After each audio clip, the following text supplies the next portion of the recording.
What distinguishes Broadcasting Scotland from a website or blog, apart from our brilliant programmes? Hi there, I'm Gordon Ross. Are the costs we face to enable us to produce those programmes. These costs are significant and ongoing. However, our facilities are able to do so much more if only we had the staff. In the last year, some of our supporters have cancelled their subscriptions. In one way, we would prefer it if it was because they didn't like us, rather than it being because of the financial pressures which we are all under because of COVID.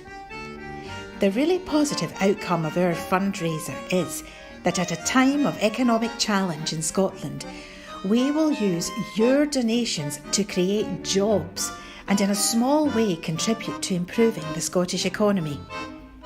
If you want us to be Scotland's independent broadcaster, able to provide an alternative mainstream television platform, then please support us. Scotland is going to be an independent country.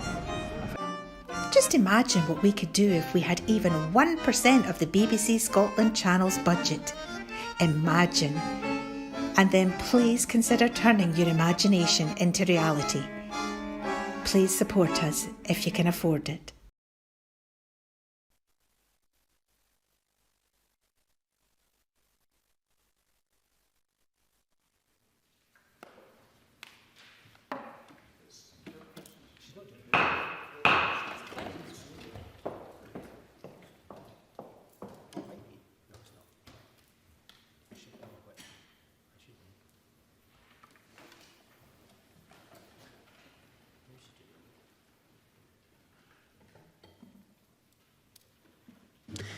Good afternoon, everyone. Can I remind all members that social distancing measures are in place in the chamber and that masks should be worn on entering and leaving or wandering about. And we now move to this afternoon's business. First item is portfolio questions, and the portfolio is health and sport. Question number 1, Tom Arthur. To ask the Scottish Government what action it is taking to reduce health inequalities. Marie Goujon. Reducing health inequalities is a clear priority for the Scottish Government and one of the biggest challenges that we face. Our programme for government in 2020 set out our commitment to promote lifelong health and wellbeing, and that included a renewed focus on tackling health inequalities. We're taking decisive action to address inequalities by making progress against our public health priorities and associated healthy living strategies, and our action plans on smoking, obesity, physical activity and alcohol and drug misuse, which were published in 2018. And we're also working closely with Public Health Scotland and other key partners to support and empower our communities to make the changes that are important to them. Ultimately, and right across government, we are also focusing efforts on addressing the underlying causes of health inequalities, such as ending poverty, promoting fair wages, and improving our physical and social environments. These are really complex issues, which is why our public health efforts are complemented by wide-ranging cross-government action, and reducing poverty and inequality sits at the heart of our investment across all portfolios. I should have reminded everyone that if they wish to ask a supplementary, could you press your request to speak button or put R in the chat box if you're remote during the course of that question. Sorry to have held you up, Mr Arthur. Tom Arthur. Can I thank the Minister for her answer? The pandemic has exacerbated existing health inequalities, but it's also created new health inequalities with variations between regions depending on how successful they are at reducing the prevalence of the virus. As we move towards a level system, can the Minister assure Parliament that the Scottish Government will provide resources to those areas which need extra support in reducing prevalence of the virus? Marie Goujon. I would just say that I really share the members' concern about that, and especially that there are some groups of people that have been so adversely and disproportionately affected by COVID-19. The economic consequences of the pandemic are likely to have a negative long-term impacts on health and exacerbate those inequalities that already existed. And as I stated in my first response, these are issues that we take extremely seriously. And that's why since the start of the pandemic, we've committed over £500 million of additional funding to support people in communities who've been impacted. And that includes over £140 million specifically to tackle issues like food security. That also includes the £15 million that had been announced by the First Minister in November for local authorities to support people who've been impacted by level 4 restrictions and guidance. And as well as that, though, and in addition to it, we've committed £479 million to local authorities of COVID consequential funding to really try and meet local needs and build that resilience. And as well as that, last week, we also announced a package of measures which was worth £37.2 million to tackle poverty and inequality. And that includes a further £100 million worth of a COVID hardship payment for qualifying low-income families. And that includes additional funding of £20 million for councils to tackle financial insecurity at a local level. And that means that almost £47 million has been made available for that priority. Can I remind everyone that if answers and questions are very long, I won't be able to take supplementaries. Question number 2, Shona Robison. Thank you. To ask the Scottish Government what steps it's taking to measure and mitigate the effects of COVID-19 on child and adolescent mental health. Claire Hawkey. We have invested significantly in additional mental health support for children and young people during the pandemic. We also continue to monitor surveys, research and referral rates to provide us with an understanding of how children and young people are feeling during the coronavirus pandemic to ensure that the right help and support is available. In November, we announced an additional £15 million to respond to children and young people's mental health issues, building on our previous investment and commitments. Of this, £11.25 million is dedicated for services in response to the pandemic. The remaining £3.75 million will fund new and enhanced community mental health and wellbeing services for 5 to 24-year-olds.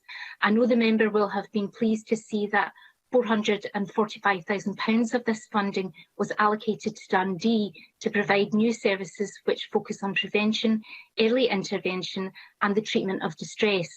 In addition, last week we announced £120 million for a mental health recovery and renewal fund. The fund will ensure delivery of the mental health transition and recovery plan, including prioritising work to improve specialist CAMHS services, address long waiting times and improve other mental health supports and services for children and young people. We continue to prioritise support for mental health and wellbeing in schools and education through actions such as the Mental Health in Schools Working Group and Counselling in Schools. And we have also invested in a range of other measures to support young people, including digital resources in mental health and wellbeing available via Young Scots website and social media. Shona Robison. Can I thank the Minister for that comprehensive reply? Can she say a bit more about how CAMHS services will be supported during the recovery phase, particularly in relation to waiting times, how progress that has been made in response to the independent inquiry into Tayside mental health services will be maintained, and whether the timing of the progress report, which was initially scheduled to take place this February, will be affected by the pandemic? Claire Hawkey. Our transition and recovery plan sets out a number of actions to progress improvement on access to CAMHS and psychological therapies. These include the implementation of our CAMHS service specification and provision of tailored improvement support for the 7 NHS boards with the longest waits. And this will help to clearly identify the challenges in these service areas and solutions to address unacceptably long waits. We're now working with mental health leads in these boards to support the development and implementation of local recovery plans by the end of March 2021 and target investment to improve access to CAMHS. Since the independent inquiry on mental health services in Tayside was published last year, I have been engaging closely with Tayside's executive leadership, who have prioritised improving mental health throughout the pandemic. And this is demonstrated by the fact that today Tayside have launched their mental health strategy, Living Life Well. And I'm pleased to see it has been endorsed by those with lived experience, service managers and others in the community. The implementation of the strategy is an important step in Tayside's improvement journey for mental health supports and services. The next significant step will be the outcome of Dr David Strang's review of Tayside progress, expected to begin in April this year. I wrote to Parliament's Health and Sport Committee on the 19th of October 2020 to explain that we had agreed to delay Dr Strang's review to no later than April 2021, and this was to enable Dr Strang to meaningfully engage with those with lived experience for whom using a digital medium is not always suitable. At that time, I assured the committee that Tayside's executive partnership had maintained its commitment. Thank you very much. Can I just say to the ministers, please, that I'm not even going to be able to get through all the questions with no supplementaries at this rate. So can we have shorter answers, please? Question number 3, Stuart McMillan. Thank you, Presiding Officer. To ask the Scottish Government what discussions it has had the NHS Greater Glasgow and Clyde and Inverclyde HSCP regarding either a replacement for or investment in Port Glasgow Health Centre. Jean Freeman. Port Glasgow Health Centre is one of NHS Greater Glasgow and Clyde's priorities for investment in community infrastructure, but we have not had any proposals submitted as yet to the Scottish Government. We will, of course, review any proposals which are submitted in due course. Stuart McMillan. Thank the Cabinet Secretary for her reply, and I recently spoke with Jane Grant, the Chief Executive of the Health Board, regarding the Port Glasgow Health Centre, and I'm pleased that the discussions were very helpful. But does the Cabinet Secretary agree with me that after building the £8 million Oxford View, Greenock and the new £20 million Greenock Health Centre is nearing completion, placement of the ageing of Port Glasgow Health Centre would provide my constituents truly first-class facility, in addition proving yet again the commitment of the SNP having for investment in health facilities in Inverclyde? Jean Freeman. I would agree with the member. I think the Scottish Government is committed not only to the health service and improving that in Inverclyde, but right across Scotland. We do that in the face, though, of a cut to our capital resource of 5% from the Westminster Government, within which we have a cut of 67% of financial transactions. So the envelope we are working within is significantly curtailed. Question number 4, Alexander Burnett.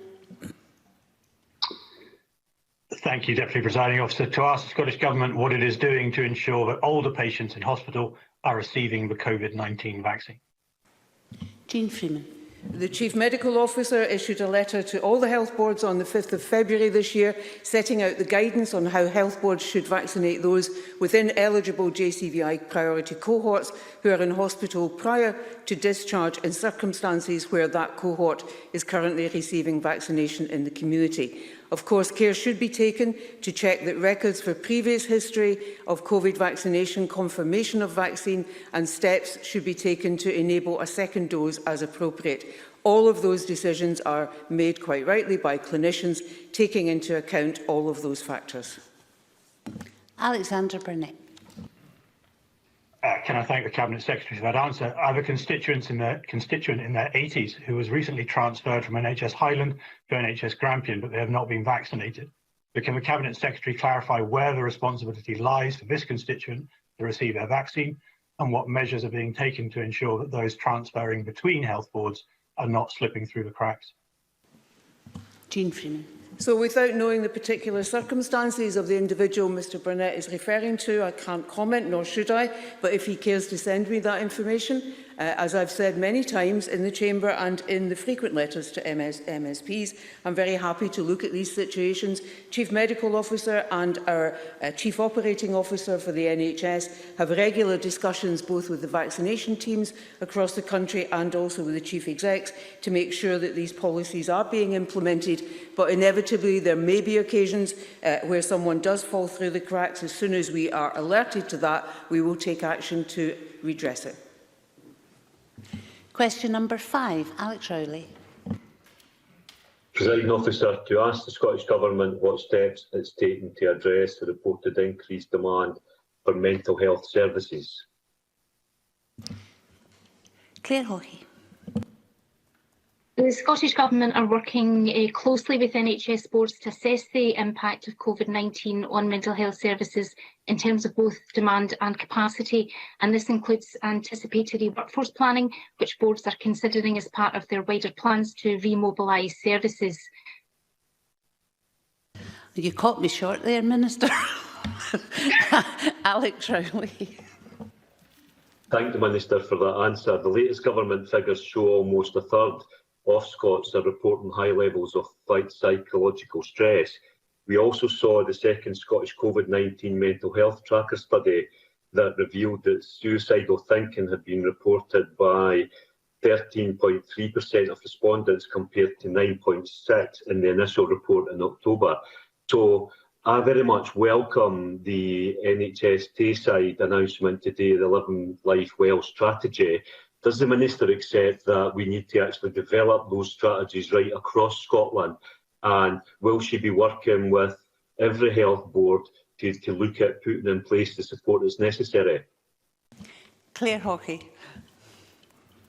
I thank Alex Rowley for his supplementary question there, and he'll be aware that on the 16th of February the Scottish Government announced £120 million for the Mental Health Recovery and Renewal Fund, and that fund will ensure the delivery of our Mental Health Transition and Recovery Plan, including a programme of tailored work that will help individual boards respond effectively to the anticipated increase in demand in the months ahead. Mental health remains a priority for this government, and we will continue to work closely with both NHS boards and the third sector to ensure that people get the right help in the right place and the right support when they need it.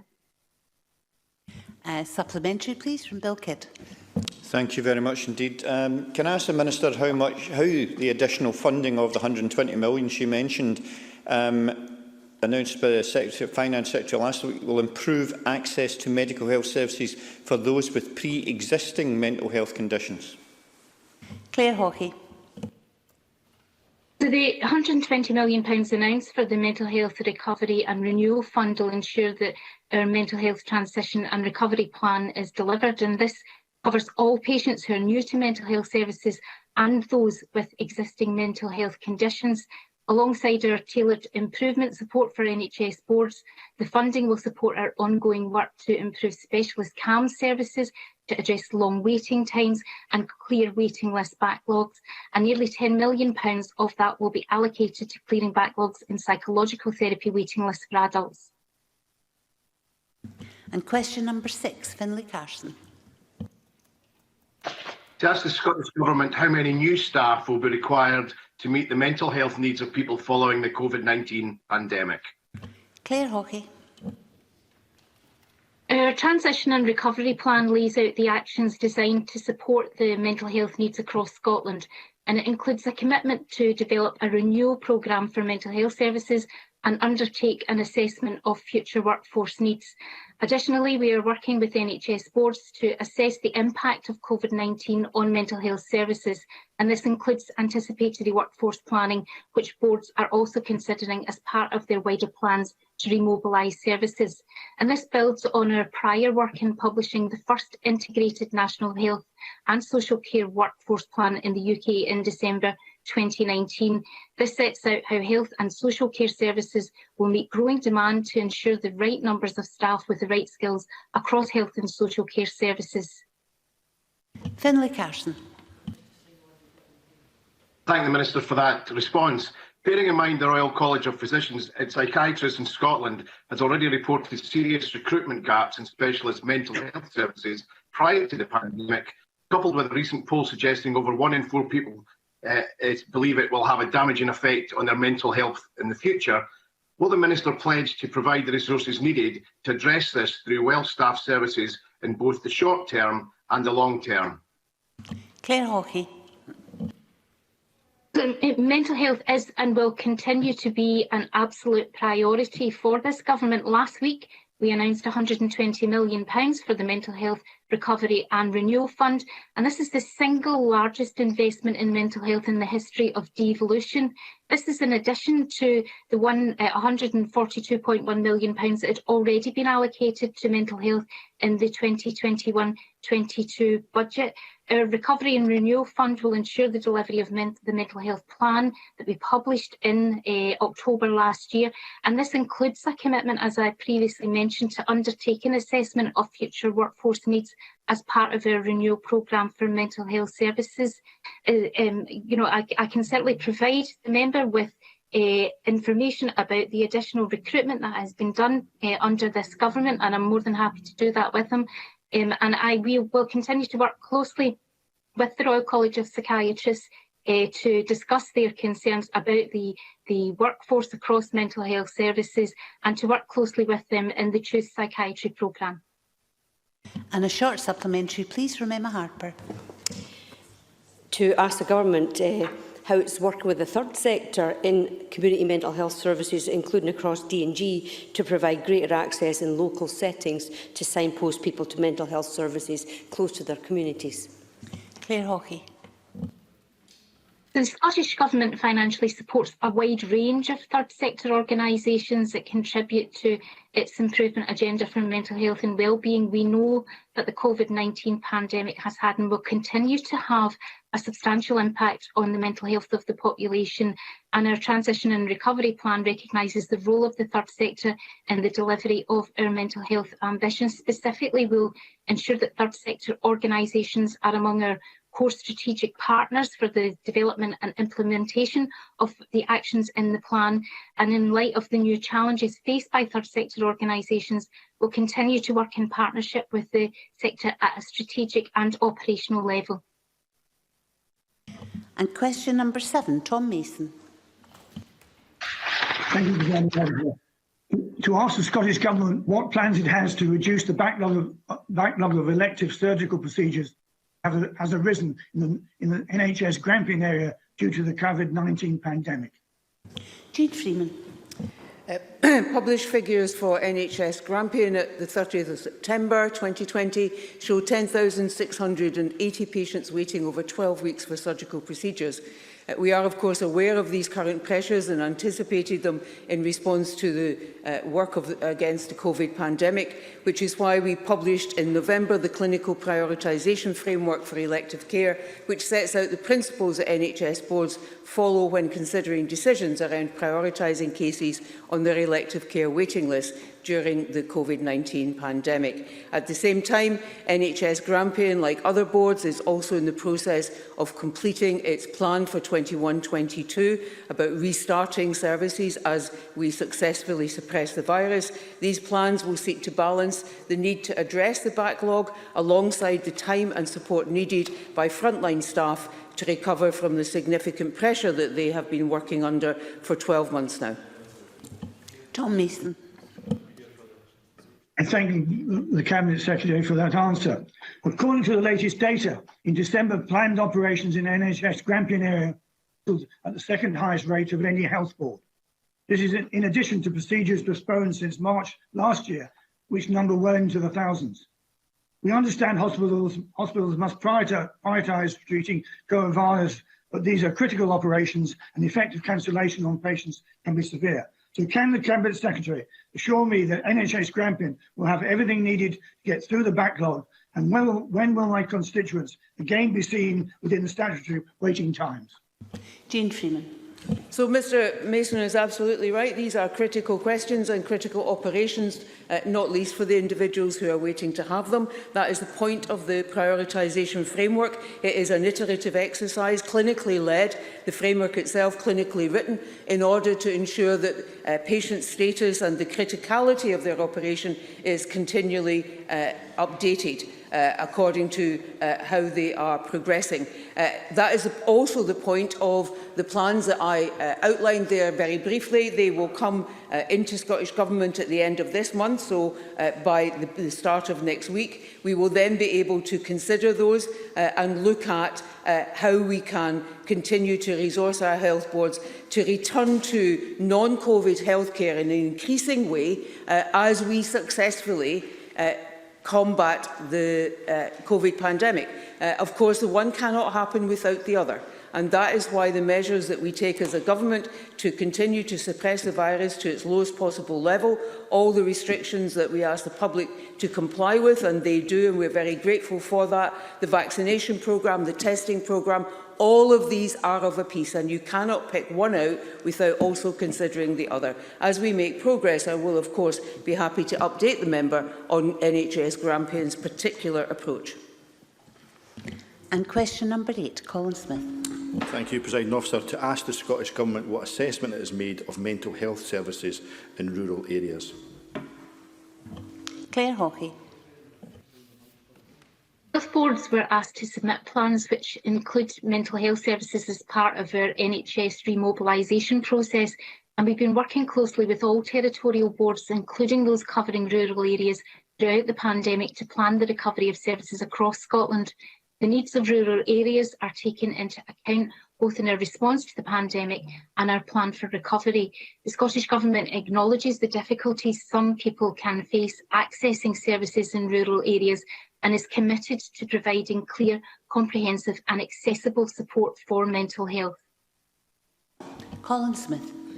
Can I thank the Minister for that answer? Shocking new figures from the ONS on suicide reported that 133 agricultural workers across Britain, including 31 here in Scotland, took their lives in 2019. A recent study by the Farm Safety Foundation found that 88% of farmers under the age of 40 now rank poor mental health as the biggest hidden problem facing farmers today. Given that the pandemic and the measures to control it have exacerbated the problems of isolation and access to services in rural communities, does the Minister agree that we need better targeted mental health support, in particular focused on prevention and early identification of the risks associated with working in agriculture?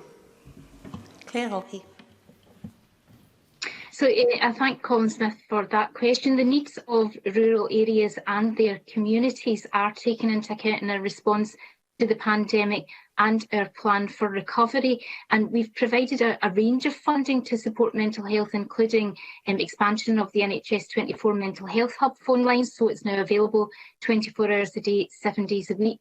Increasing capacity of the breathing space telephone and web support service, increased capacity for digital delivery, including computerised cognitive behavioural therapy, and expansion of the distress brief intervention programme so that anyone who phones the NHS 24 mental health hub in emotional distress from anywhere in Scotland and who doesn't need emergency clinical intervention and is assessed as appropriate for referral to DBI can be referred to the programme. And so far, over 2,000 people have been referred for DBI support via this pathway since it went live in spring 2020.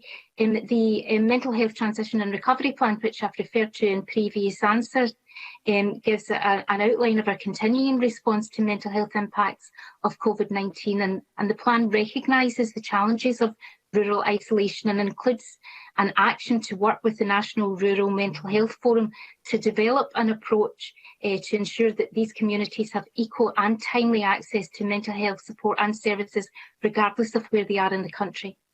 Can I have a short supplementary answer, please, from Beatrice Wishart? Thanks, Presiding Officer. Freedom of Information requests found that the 18-week target for CAMHS had been breached by a total of 1,316 days in Shetland in 2020-21. Staff are doing everything they can, but it's clear we need more boots on the ground to deal with this mental health crisis. What's being done to get more professionals in the pipeline in rural and island communities? Claire Hawkey. I thank Beatrice Wishart for her question, and I'm very familiar with the mental health services in Shetland, having visited them on a couple of occasions, and I commend them for the work that they've done there. Staffing under this SNP government in CAMHS has increased by 76%, but we also recognise that there has been an increase in demand and there has been an impact on waiting times due to COVID restrictions. However, services across Scotland are remobilising, and as I said in a previous answer, we are supporting boards who are having more difficulty and more challenges in tackling their waiting times. The £120 million that the Cabinet Secretary for Finance announced last week will help us to deliver our transition and recovery plan and to help us to tackle some of the backlogs that there are in those CAMHS services and ensure that young people get the service that they need. Thank you, everyone. That concludes portfolio questions, and we'll move on to the next item of business.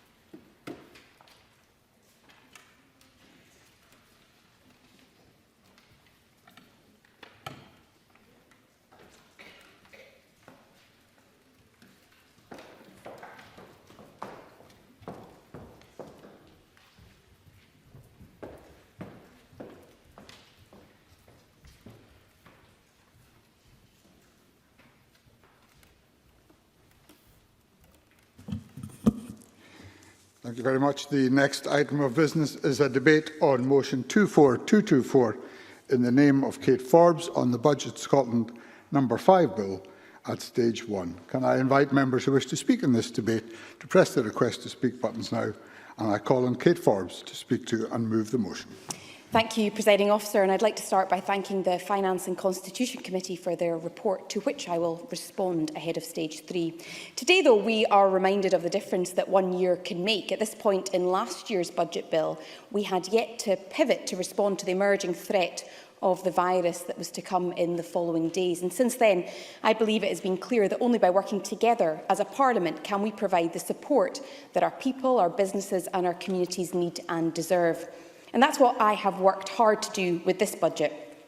I'm committed to building the consensus across the chamber that we need to deliver this budget for Scotland. Why? Well, simply because this budget is key to supporting our economy, our public services, to funding the vaccination programme and laying the foundations for recovery.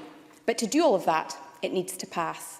And that is why I appeal to parties across the Parliament to work together to secure passage of the budget. The constantly evolving impacts of COVID, combined with the financial uncertainty presented by the delayed UK budget, has meant that this has been a challenging budget to produce, and I recognise too that it has been difficult for Parliament to scrutinise. I have been as open and as transparent as possible in updating Parliament on our funding position. That includes the additional £1.1 billion of additional spending proposals that I announced last week for next year's budget.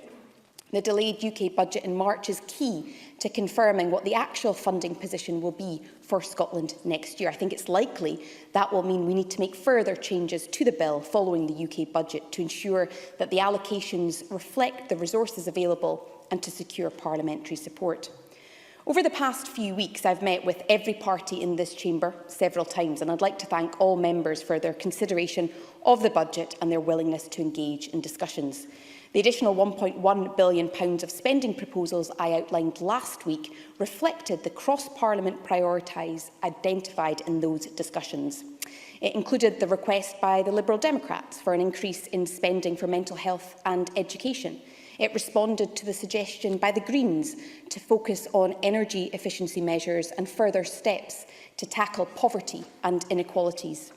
It reflected the cross-party ask to extend non-domestic rates relief, to increase the funds for affordable housing and to enhance local government's budget. Presiding Officer, I did that because my overarching objective is to support the people of Scotland through these most challenging of months.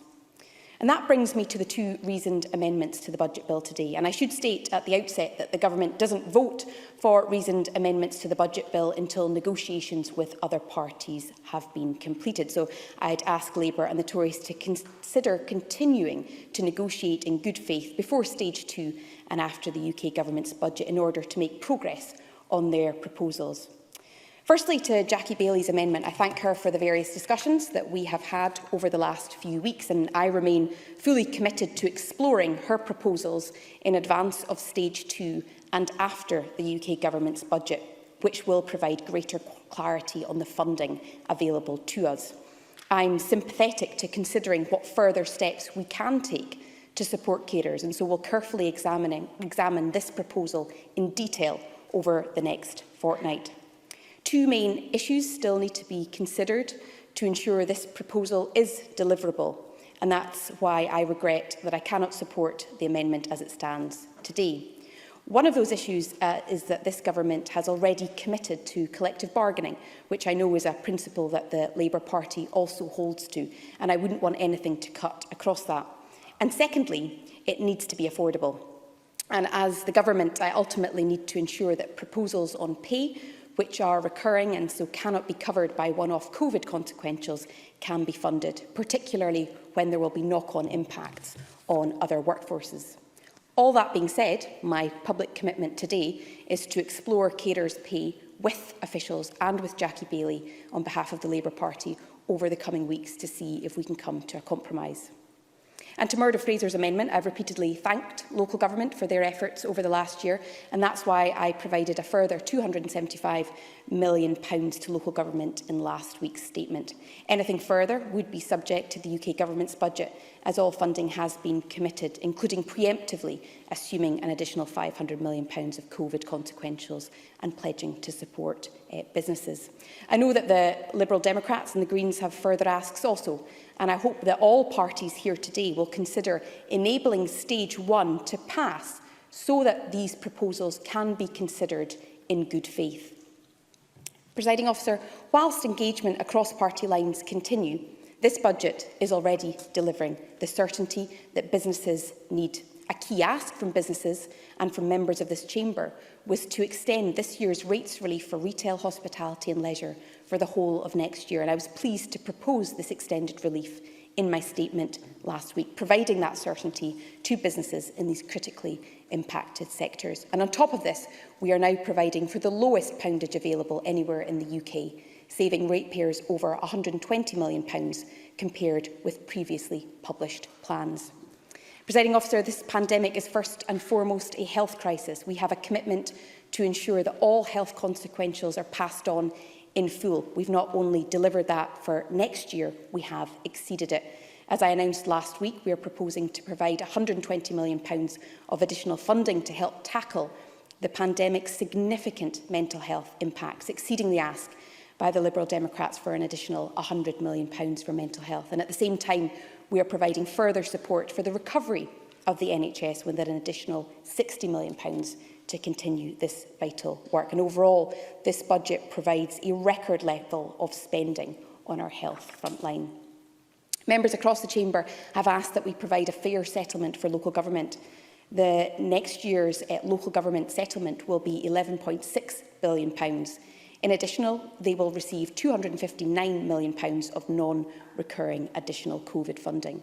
This settlement not only gives local authorities the resources and the flexibility to respond to the new challenges that the pandemic has created, but it also provides continued fiscal certainty that doesn't exist in England through our policy of guaranteeing non-domestic rates revenues. I will. Murdo Fraser. I'm very grateful to the Cabinet Secretary for giving way. In relation to local government, would she accept the case put forward by COSLA that the core funding from the Scottish Government has increased by just 0.9% from last year to this year coming? Cabinet Secretary. The point that Murdo Fraser does pick up on is the difference between COVID consequential funding and our own core settlement funding. So out of our own core settlement funding, which is designed to cover recurring costs that local government are key to delivering, like education and other things, our non-COVID recurring settlement hasn't actually increased that much, and we have tried to protect local government settlement.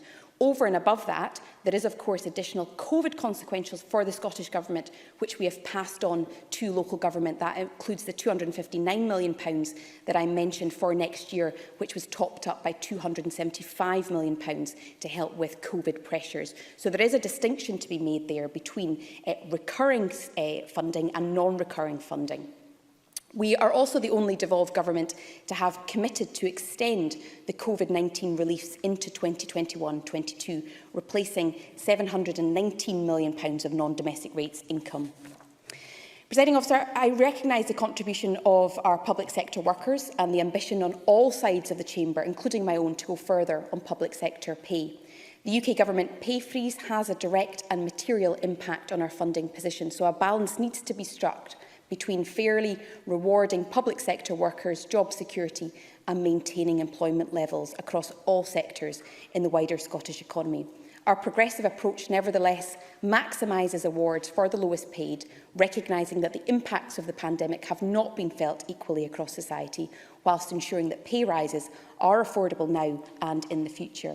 And so, as I come to a close, Presiding Officer, all of this clearly shows that this budget will deliver the key priorities of creating jobs, supporting our sustainable recovery, whilst responding to the health crisis and tackling inequality. I have responded to the asks across the chamber, and I hope that we can all come together to pass the budget and deliver this important funding for the people of Scotland. Thank you very much. I now call on Murdo Fraser to speak to and move Amendment 24224.1. Thank you, Deputy Presiding Officer. Well, the Finance Secretary is indeed a very fortunate person, because the budget she is setting out today is the largest in the history of devolution, the highest budget ever that the Scottish administration has had to deal with, and more money than any predecessor in office. And that is all thanks to the broad shoulders and deep pockets of the British Government, supporting individuals, businesses and public services in Scotland at this difficult time. And this is a budget where the revenue has increased, according to Spice. Of course, I'll get away. Ivan McKee. When Murdo Fraser talks about the broad shoulders, can he tell us how much of that money the UK Government has had to borrow? Murdo Fraser. Well, Presiding Officer, let's just be thankful. Let's just be thankful. We are part of Great Britain, part of the 5th largest economy in the world, with the strength and security of a financial system that allows us to borrow money easily and cheaply on the international market. And how foolish it would be to give up that opportunity of borrowing that money as part of that secure financial system that the SNP benches would have us do, Presiding Officer. Now, Presiding Officer, if the benches will all just calm down for a second, I can carry on with the rest of my speech. This is a budget where the revenue has increased, according to Spice, some 11% from last year to next. And these figures take no account of the additional COVID support we have seen in the current financial year, now some £9.7 billion in Burnett consequentials, guaranteed funding the NHS, individuals and supporting businesses throughout Scotland. Now, back in January, I set out a number of our budget asks to the Finance Secretary, and I am pleased that many of these have been delivered, again, thanks to all the additional funds coming from the British Government. We asked that there be no further increases in income tax, and that has been delivered because there is more money coming from the British Government. We asked that there be more money to employ teachers, much needed in our schools at this time, and that is being delivered thanks to more money from the British Government. We asked for all Burnett consequentials arising from the extra NHS spending down south to be passed on to the health service, more money being delivered thanks to the British Government. And we asked for 100% rates relief for businesses in the retail, hospitality and leisure sector, which has been hard hit by COVID restrictions, as we know, to be extended for a further 12 months, and that has been delivered thanks to the British Government. Now, of course. Kate Forbes. I would agree with the member that all of these are wonderful things. Of course, the Scottish public won't enjoy any of this unless the budget passes, so will the Tories ensure that it is passed? The Scottish Government, the Scottish people won't enjoy any of this if we break our link with the British Government that's providing all this money to back up the public services of Scotland. Now, Presiding Officer, we have asked that the existing business support schemes be continued, and the Finance Secretary has indicated her willingness to do this. And while the existing schemes are welcome, I have raised with her before, and indeed many other members from these benches and others have raised the same issue, the need to make sure that these schemes are as comprehensive as possible. Because I still get too many constituents coming to me saying that they are not eligible for existing support schemes. Often these are businesses which are not legally obliged to close, which are still permitted to trade, but have seen a huge percentage of their trade disappear. And we see that in aspects of retail, we see it in bed and breakfast, we see it in parts of the tourism and events sector. I had it just yesterday from people operating in the wedding sector. And while the sector-specific funds that have been set up are very welcome, there are many businesses that do not meet the criteria for these. The discretionary funds available to local councils are also welcome, but in many cases the funds available simply do not go far enough to meet the need. And I know that in some councils, for example, the total that can be paid out to an individual business is £2,000, which in many cases goes nowhere near meeting the unmet need if we are to help businesses survive over the remaining months of lockdown restrictions. Now, Presiding Officer, the British Government is stepping up, extending the furlough scheme, providing direct support for businesses in Scotland. I hope the Scottish Government will do the same with the funds at their disposal. Now, while there is much in this budget we welcome, there are remaining issues yet to be addressed. Our reasoned amendment today sets out two areas of concern for us, and the first relates to the local government settlement. Yesterday, this Parliament discussed and voted on the issue of a fiscal framework for local councils, whereby it would provide a fair funding settlement. We propose that councils should see their funding budgets increase by at least in line with the total increases in the Scottish budget. Now, earlier I referenced the fact that the revenue budget available to the Finance Secretary had gone up, according to Spice, by some 11%, and I accept that some of that is non-recurring funding. And yet, according to COSLA, the core revenue funding for councils is up not by 11%, or even by half of that, but by less than a tenth, simply 0.9%. And that 0.9% will not cover, or only just cover one half of the likely increase in staff costs if councils follow the Scottish Government's pay policy. According to COSLA, the revenue shortfall, just to stand still in the coming year, amounts to some £362 million. That money would not allow councils to do anything extra over and above what they are currently doing. It is simply what they need to meet existing commitments. And the budget before us therefore falls short of what is required. So this government needs to stop treating local councils as the whipping boy of the budget process. It needs to start treating councils fairly, and it should start with this budget. The other area I would highlight is in relation to the provision of free breakfasts and lunches for all primary school pupils. This was something the Parliament voted for last year, and it needs to be delivered as soon as possible. We know there are clear benefits in terms of health, in terms of educational outcomes, from providing these meals to young children. If this government is serious about helping to tackle poverty and helping tackle the attainment gap, this is something they could do now, rather than kick it into the long grass. Presiding Officer, while there is much in this budget we welcome, it is only there because of the deep pockets and the broad shoulders of the British Government. As it stands, this is not a budget we can support because it falls short of what the Scottish people and Scottish society requires, and I have pleasure in moving the amendment in my name. Thank you very much. I now call on Jackie Bailey to speak to and move Amendment 24224.2. Thank you very much, Presiding Officer. When the Parliament passed our budget on the 5th of March 2020, we could not have foreseen the year that lay ahead. 8 days later, the first patient in Scotland died of coronavirus, and today that death toll stands at 7,084. Every one of them a tragedy, every one of them a mother, a father, son or daughter who is mourned by the people they leave behind. And I want to note these deaths at the start of this budget debate today because the proposals before us must be one of our first steps in recovering from this national tragedy. Nothing can ever bring back the thousands of people that coronavirus has taken from us. But the actions we take today, if we choose well, can prevent more harm. Not just from the direct effects of the virus, but from mass unemployment that could drive thousands, hundreds of thousands of people into poverty.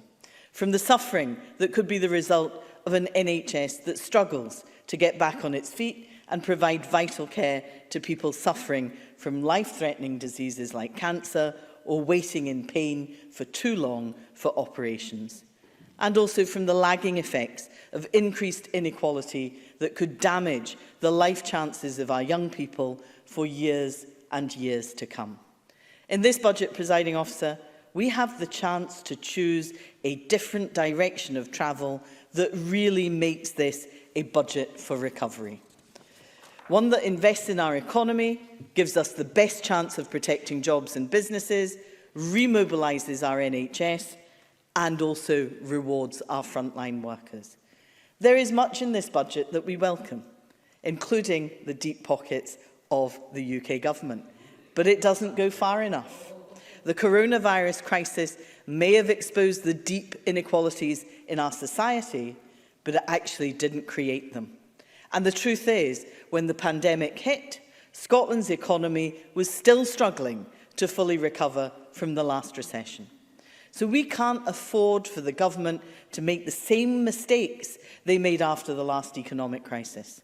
We need a more bold, a more ambitious budget from the government that doesn't just take Scotland back to where we were before coronavirus, but builds the foundations for a better and more prosperous future. That is why we are genuinely disappointed that the Scottish National Investment Bank, which the First Minister herself called one of the most significant developments in the lifetime of the Parliament just 3 months ago, has had a budget cut. It's why we have called for more support for councils and for the government to fill the £518 million COVID funding gap that they're experiencing. It's why we want more funding for mental health. While England and Wales are spending 11% of their health budget on mental health, Scotland is only spending 8%. And the SNP government have cut services in real terms by £26 million between 2010 and 2019. Happy to give way. John Mason. Is the member arguing that a lot higher percentage should be given to mental health and a lower percentage and therefore a cut to other health services? Jackie Bailey. Actually, there is no need for a cut, as if you listen to your own Cabinet Secretary, there is a lot more money coming into health just now than there has ever been. Ever. It is the highest budget ever. So there is an opportunity to invest some of that new money into mental health. And I think that was an objective that we should all share. But, Presiding Officer, let me turn to those who are being most let down by this budget, and the people who are the subject of Labour's amendment today, and that's social care workers. These workers, who looked after some of our most vulnerable people during the pandemic, were applauded by us all during the first lockdown. Every week we stood and clapped for them. Now they deserve more than our praise, they deserve a raise. The budget as it stands today has no provision for a pay increase for social care workers beyond the living wage. Social care workers are mostly women. They're low paid. Many of them have to work more than one job to make ends meet. And during the pandemic, they were putting themselves at risk and dealing with death on a daily basis. And the truth is, they were badly let down by the government. They were let down in the provision of PPE.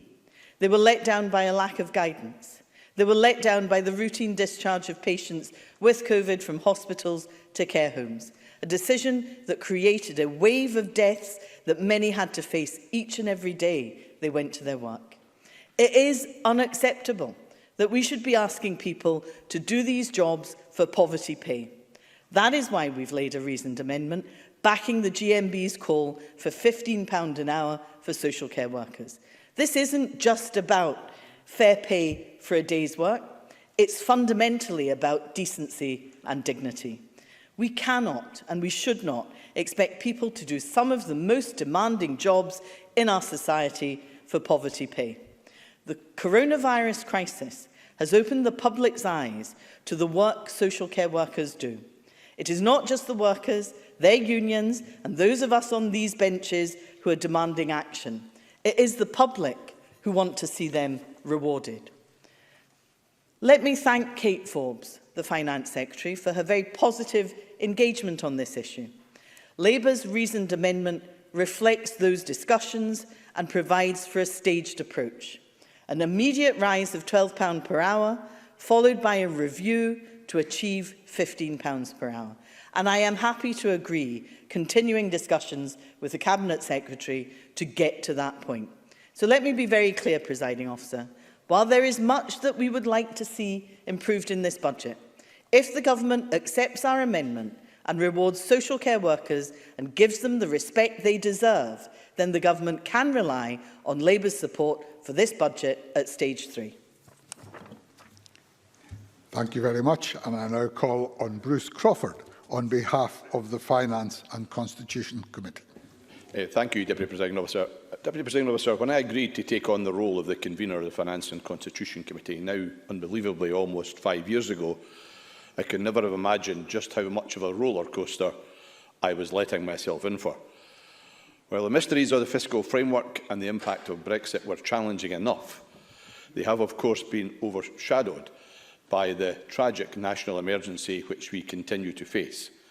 In what's probably my last speech as convener, I'd like to pay tribute to my colleagues on the committee throughout Session 5, who've largely put political differences to one side in carrying out our essential scrutiny role. We've primarily worked on a consensual basis and always in a constructive and respectful manner. Indeed, we've unanimously agreed all of our budget and pre-budget reports during this Parliament. Quite an achievement by any committee dealing with the budget. I would, however, wish to take this opportunity of most sincerely thanking our clerking team led by James Johnston, who have supported, advised and yes, sometimes cautioned me on my approach. They are remarkable, incredibly hard-working professionals who over the course of the last 5 years I have come to greatly admire.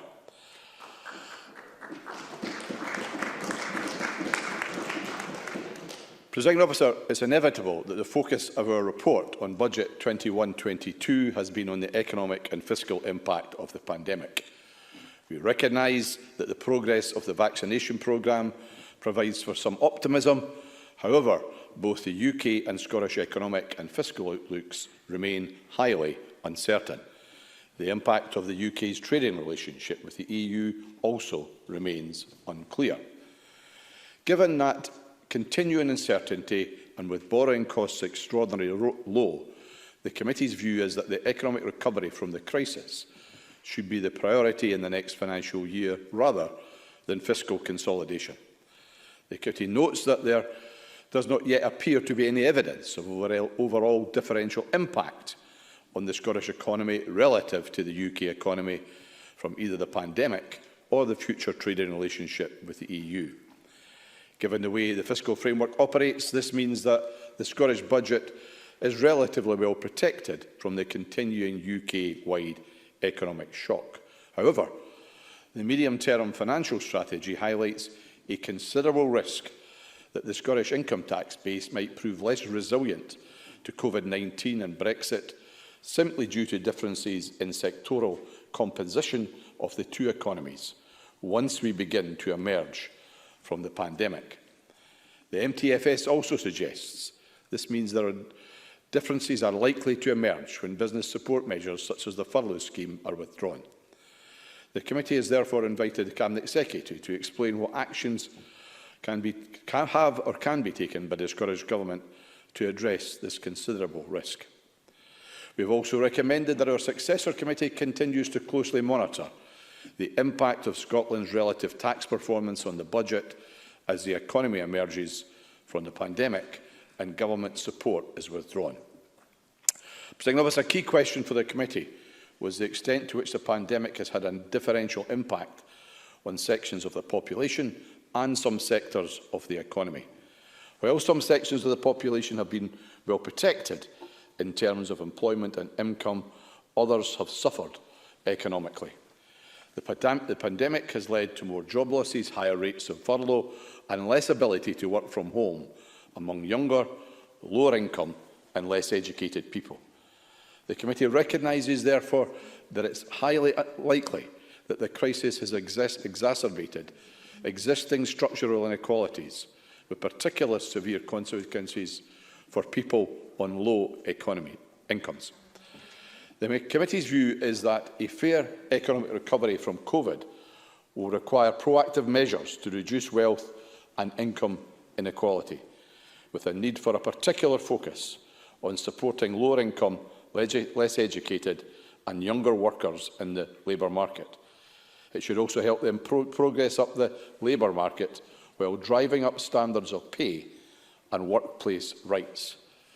The committee also suggests that as we emerge from the national lockdown, the Scottish Government should consider targeting business support based on protecting jobs and businesses subject to restrictions and temporarily lower demand.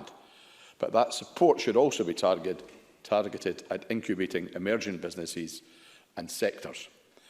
In conclusion, Presiding Officer, the committee recognises the fiscal and economic challenges arising from COVID-19 are enormous, but crisis can create new thinking. As we begin to shift focus from crisis management to recovery, it's essential that the differential impact of the pandemic, especially on low-income families, is addressed. And at the same time, this creates an opportunity to re-examine the persistent structural inequalities in our society. There can be little doubt such inequalities have been exacerbated by the current crisis. This should include an examination of how the structure of devolved taxes could be reformed to support fair and equal economic recovery. The Committee's view is that a fundamental consideration of what the Scottish tax system is designed to achieve must be undertaken.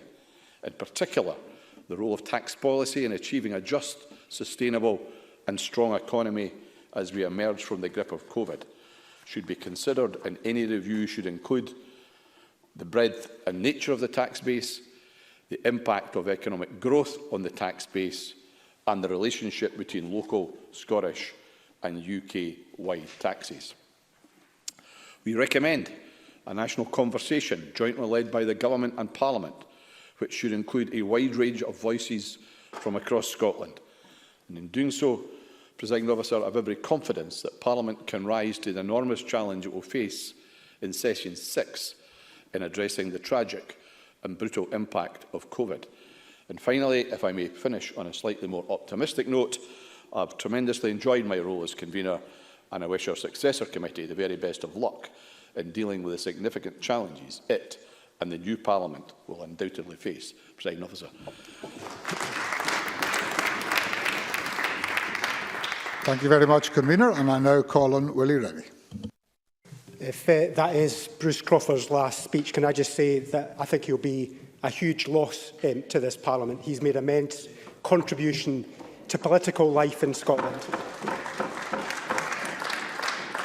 I've always admired his persistent, polite and respectful approach to politics. I'm sure, despite the strain that he's faced on various occasions. But I wish him well in the future. We will be voting for Stage 1 of this budget. We'll be supporting it because of the gains that we secured from the Finance Secretary announced in her statement to Parliament last week, £120 million for mental health to make spending up to £1.2 billion, a goal that we set to address the mental health crisis. Additional funds for education to help pupils to bounce back from their loss of schooling in this pandemic, and more support for businesses who are on their knees in this lockdown. These are the priorities we set out to Kate Forbes in discussions, and she followed through in her statement last week, and we are grateful for that. These are sufficient to secure our support at Stage 1. But the Finance Secretary knows, because I've told her, that we are on the hunt for more from the next stages of the budget. More funds will be coming from the Chancellor, we suspect, in the budget in March, and we know that the Finance Secretary is very wise and will have been keeping some funds back for future negotiations. So we know that more money is going to be available. So we'll be looking for support for local government who stepped up during the pandemic when it mattered most, but they continue to be at the rough end of the government's priorities. They have faced a cut to their capital budget just when investment is required. They have been compensated for the council tax freeze, but it's not enough and it won't be built in for future years either. We'll be looking to address the unfairness of the funding for the North East of Scotland, and we want to see support for business and people who have been left behind, especially the tourism sector.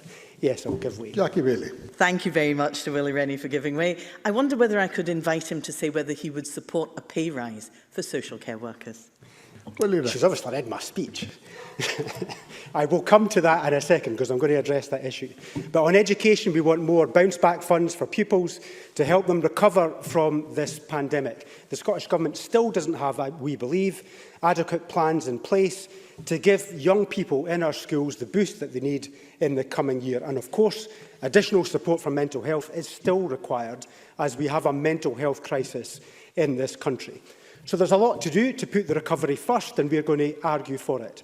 But our plans will be affordable, I want to say to the Finance Secretary, and I'll be setting out details in a letter to her in the coming days to make sure that we fully understand together what we are seeking to get. We will be abstaining on both the amendments today, as we want to take the issues raised by both the Conservatives and the Labour Party into those discussions. I'm particularly supportive of the aims of the £15 campaign for social care, and we've had discussions with the GMB about that, so I'm keen to explore further with the Government what can be done in that area. Liberal Democrats have always been a party that has hunted for agreement rather than chasing after division. Over the last year, we've worked constructively with a host of ministers, and I can hear them crying out right now. They are desperate for more cooperation. Yet we disagree, sometimes vigorously, because it is our role to scrutinise and challenge, to make sure things are better. But of course, in the middle of a global pandemic, when thousands of people have died, even more are in hospital, thousands are out of work, and our way of life has been shut down. It takes the combined efforts of everyone to overcome the challenges. We want the budget to succeed, to get the money to schools, to businesses and to mental health that needs that support. There will be no guarantees that we will support the budget at stage 3, but with goodwill and a bit of give and take on both sides, it might just be possible. At a time of crisis, we must do our best to make things work. Thank you very much. And I now call on Patrick Harvey. I was assuming that we would hear from Bruce Crawford in the stage 3 debate on the budget as well, but if that was his last contribution as committee convener, can I thank him for his work in that role? And I think that's something that will be echoed by all members of all parties, including everyone who served on the Finance and Constitution Committee. Presiding Officer, the Green approach to budgets has always been focused on putting forward positive, workable proposals, seeking to make improvements. Our work is the reason why local government has not seen the cuts that the SNP has proposed since 2016. It's why Scotland has a fairer tax system, which the Greens alone proposed at the last election. It's why we've seen progress on issues from marine protected areas to local rail, from teachers' pay to energy efficiency. And it's why we'll see free bus travel come in for under-19s this year.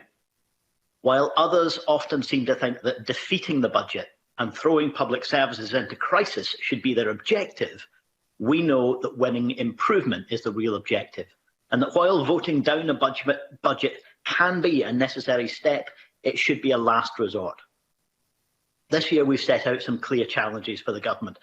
Supporting household incomes, especially targeting those most in need. For goodness sake, if they can afford a council tax freeze, which gives the biggest savings to the wealthy, they must be able to take the more progressive steps too, whether that's via social security or by cutting other costs like energy bills and public transport, or indeed by ensuring fair public sector pay. It's not for any political party to undermine the role of unions in determining what they should accept, but it's clear that the government will need to go further to meet reasonable demands. And we've also set out proposals to take forward a truly green recovery. All political parties talk a good game on this, but then keep on backing oil and gas, aviation, road building, and all of the failed priorities of the past. This needs to be replaced with investment in a sustainable future. So we've put these priorities to the government, and we don't yet have agreement. We therefore cannot yet support the budget, and we will abstain to allow it to proceed to stage 2. Now, that situation was probably inevitable, given that yet again, the UK government has delayed its own budget until after the Scottish budget has been published. They seem committed to wrecking their own fiscal framework.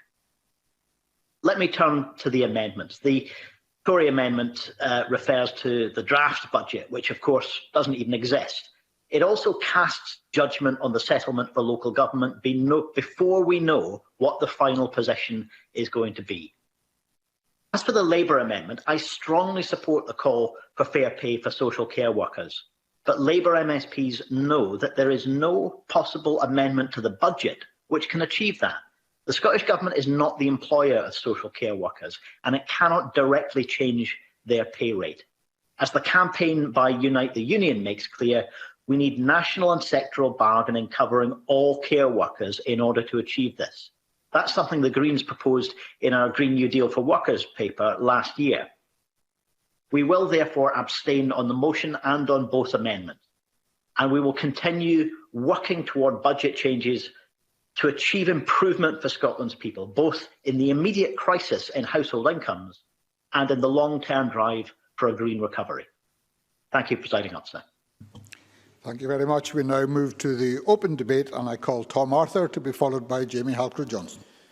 Thank you, Presiding Officer. I'm conscious as the first backbencher to make a contribution this afternoon. This may be premature, but this is the most encouraging Stage 1 budget debate I have participated in my 5 years in this Parliament, with substantive contributions from across the parties and clearly a desire and a willingness to engage and get a budget that reflects all of our shared priorities.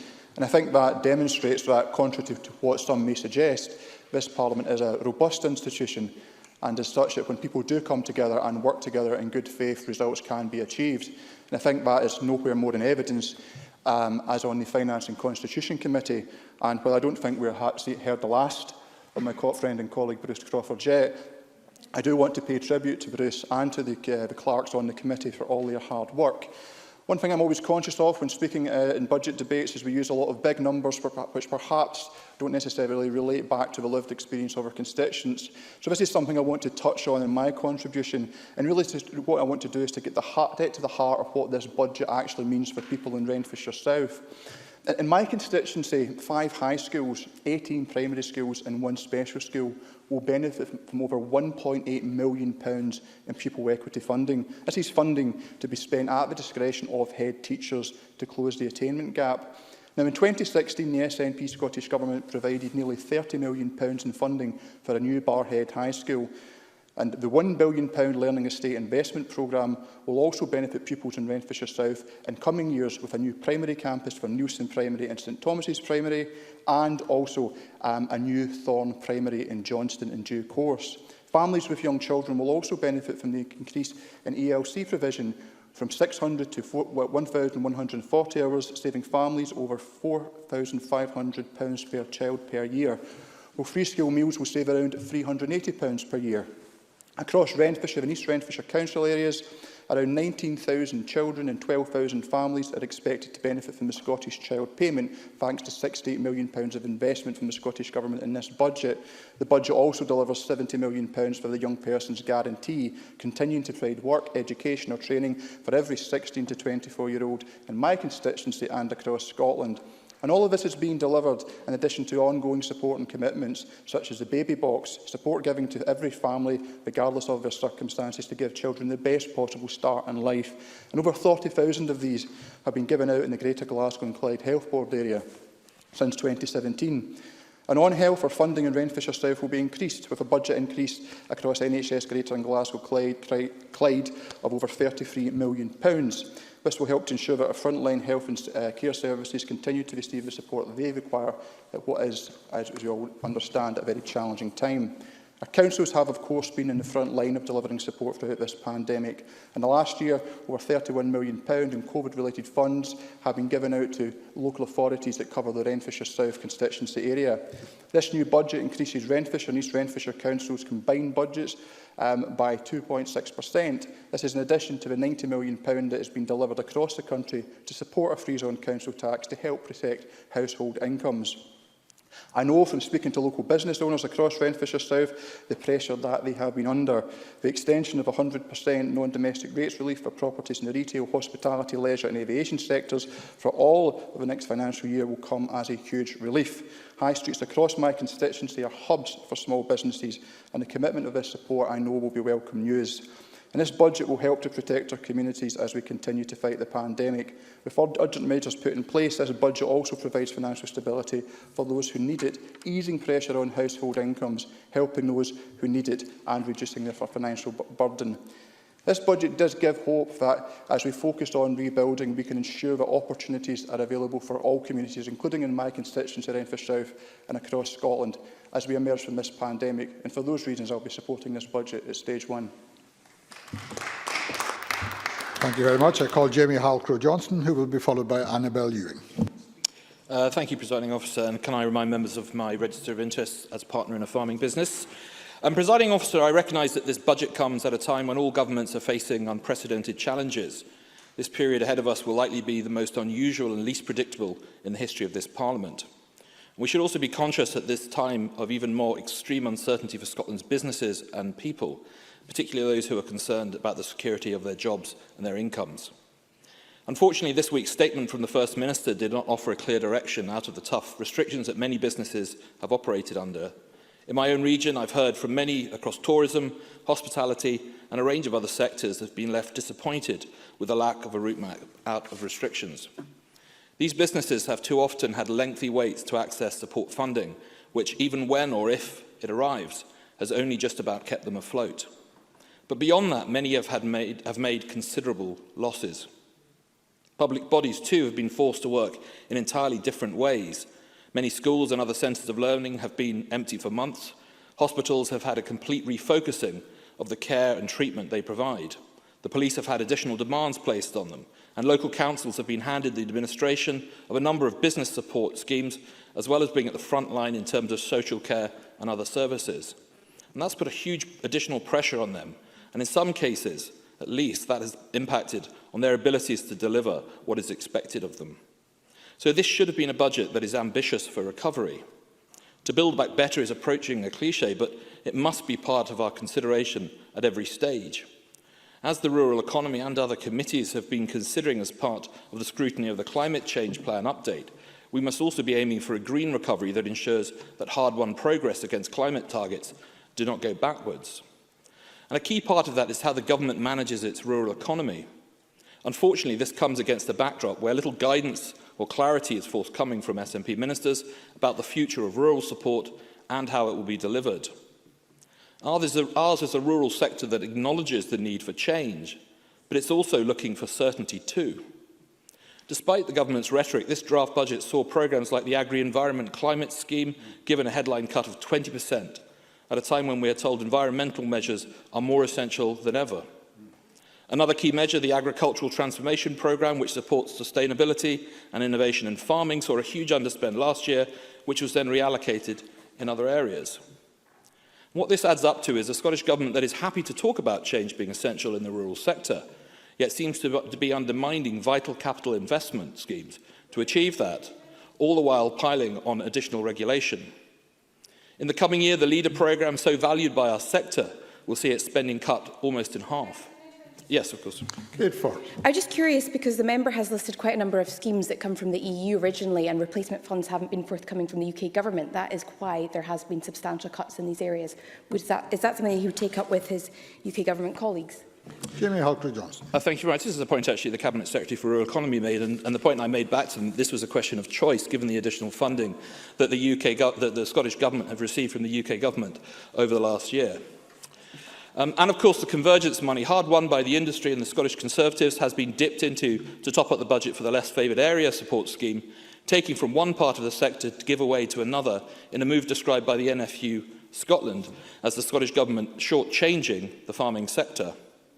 In all of this, what the sector really needs is a sense of direction, evidence that there is a strategy for the medium term, that ministers know where they're going, and that the desired priorities of today will be linked to the delivered priorities of tomorrow. And this budget is a missed opportunity for that. Presiding officer, despite the challenges, as Murdo Fraser quite rightly reminded us, this is the largest budget that any Scottish Government has ever had at its disposal. Hundreds of millions of pounds in support have found their way to this Parliament to allocate, and we have seen further unprecedented sums through programmes like the Job Retention Scheme directly supporting hundreds of thousands of jobs. This is a budget that would have been impossible without the security of being part of the United Kingdom.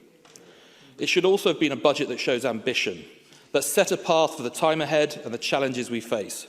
But instead, it's a budget that falls short, one that finds this SNP government wanting when businesses and working people in rural Scotland need help most. Thank you. I call Annabel Ewing to be followed by Neil Findlay. Thank you, Presiding Officer. At the outset of my brief remarks this afternoon, I would wish to commend the Finance Secretary, Kate Forbes, for her very consensual approach to the setting of this year's budget. And such a consensual approach is entirely fitting in these unprecedented times and quite rightly, properly reflects the very difficult year that the people of Scotland have endured and the difficult months that lie ahead as our economy takes steps on the road to recovery and sustainable renewal. And can I say I'm very pleased indeed to note that discussions on a pay increase for social care workers are ongoing for they are indeed, each of them, angels, every one. The budget set forth includes a significant number of very important initiatives, including support for public sector workers and for business. And in the short time available, I would like to highlight a few of these initiatives that will make a real difference to the lives of my Cowdenbeath constituents. First, I very much welcome the additional £125 million to help young people, those who have been made redundant and the long-term unemployed. And in that regard, 70 million will support the Young Persons Guarantee, a key SNP Scottish Government intervention to help young people find work, training or educational opportunity. And given the impact of the coronavirus pandemic on the younger generation, it is absolutely vital that all of us do everything we can to help young people through to the other side of the pandemic and to ensure that they are not left behind. In terms of those who have lost their jobs, an additional £35 million is being made available for skills and retraining, including for the National Transition Training Fund, which specifically supports people who are unemployed or at risk of redundancy further to the pandemic. And a further £20 million is to be made available to support the longer-term unemployed. Another area of spending that will be of particular importance to my Cowdenbeath constituents is the commitment to spend £182 million to close the attainment gap. Each child in my Cowdenbeath constituency deserves the same life chances and opportunities as every other child in Scotland, and it is to the credit of the SNP Scottish Government that they are determined to make that a reality. Third, housing is of course an important issue in my Cowdenbeath constituency, as it is indeed across Scotland, and so the planned investment by the SNP Scottish Government of more than £3.5 billion over the next 5 years is also very welcome news indeed. Finally, the £90 million made available by the SNP Scottish Government to support a further council tax freeze is very welcome and good news today for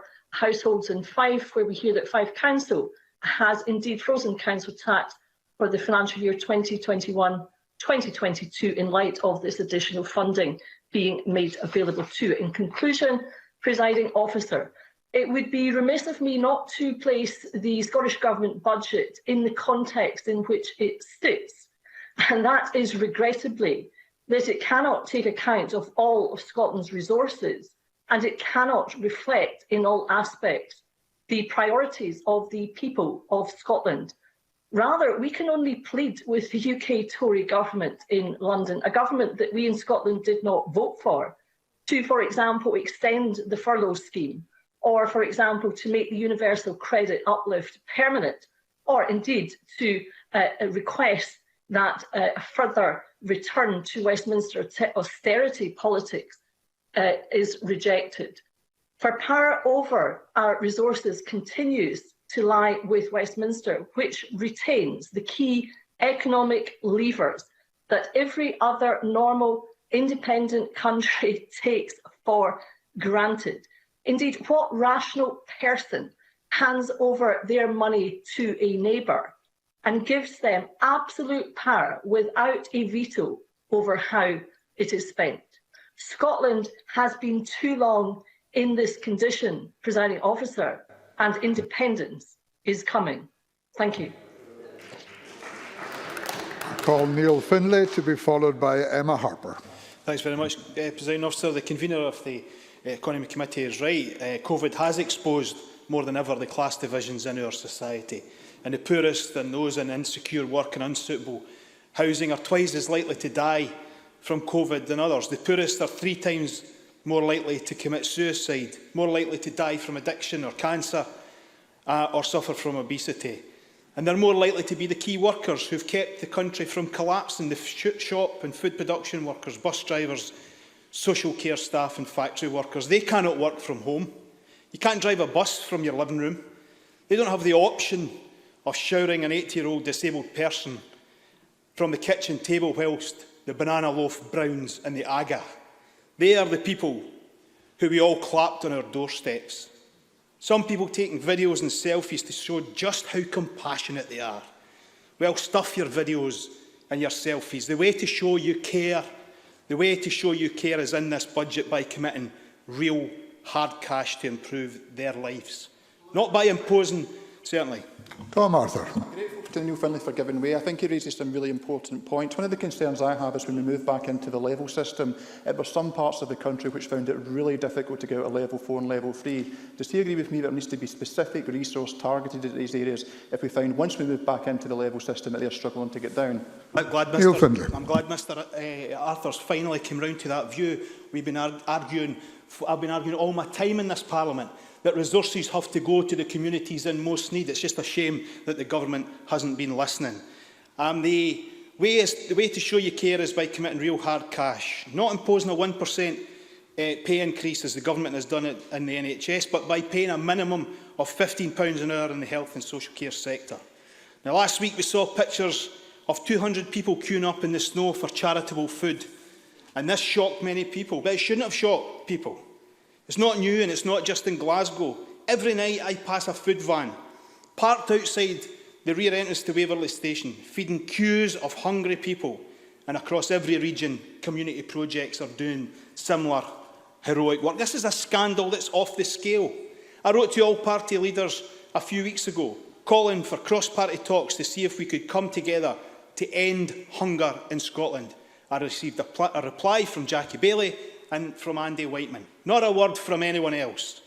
Are we not all ashamed to live in a country that cannot provide its citizens with the most basic human need, food? Are we not ashamed of that? I'm certainly ashamed of that. And what about housing? We had a housing crisis long before COVID. And we heard this week that Scotland has 3 times the level of deaths amongst homeless people as England. And what's the government's cunning plan to deal with this? To cut the affordable housing budget by £100 million. And of those who die, those homeless people who die, more than half were drug users. So the government announces an extra £50 million out of the social housing budget that would have helped house the very same people. It's all just a game to the Finance Secretary. But in the real world, on the street, people are dying.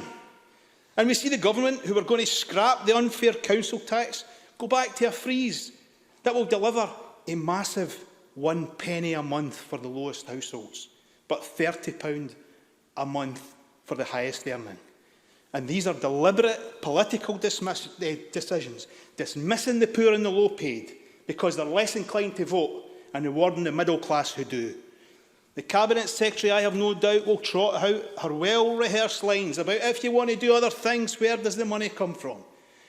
Well, this government pours money down the drain like there's no tomorrow. So let me tell you where the money will come from. It will come from the same place as the £100 million to pay off the maliciously prosecuted Rangers liquidators. The same place as the £100 million to pay for the extra money for ferries. The £650 million for delayed discharge over 5 years. It can come from there. Or the £16 million for remedial work to the Sick Kids Hospital. The £1.4 million a month in charges for the same hospital that hasn't treated a patient. The £50 million of remedial work at the Queen Elizabeth Hospital. The £1 million of taxpayers' money on the Alex Salmond case. The salary and expenses of her predecessor who never turns up for his work.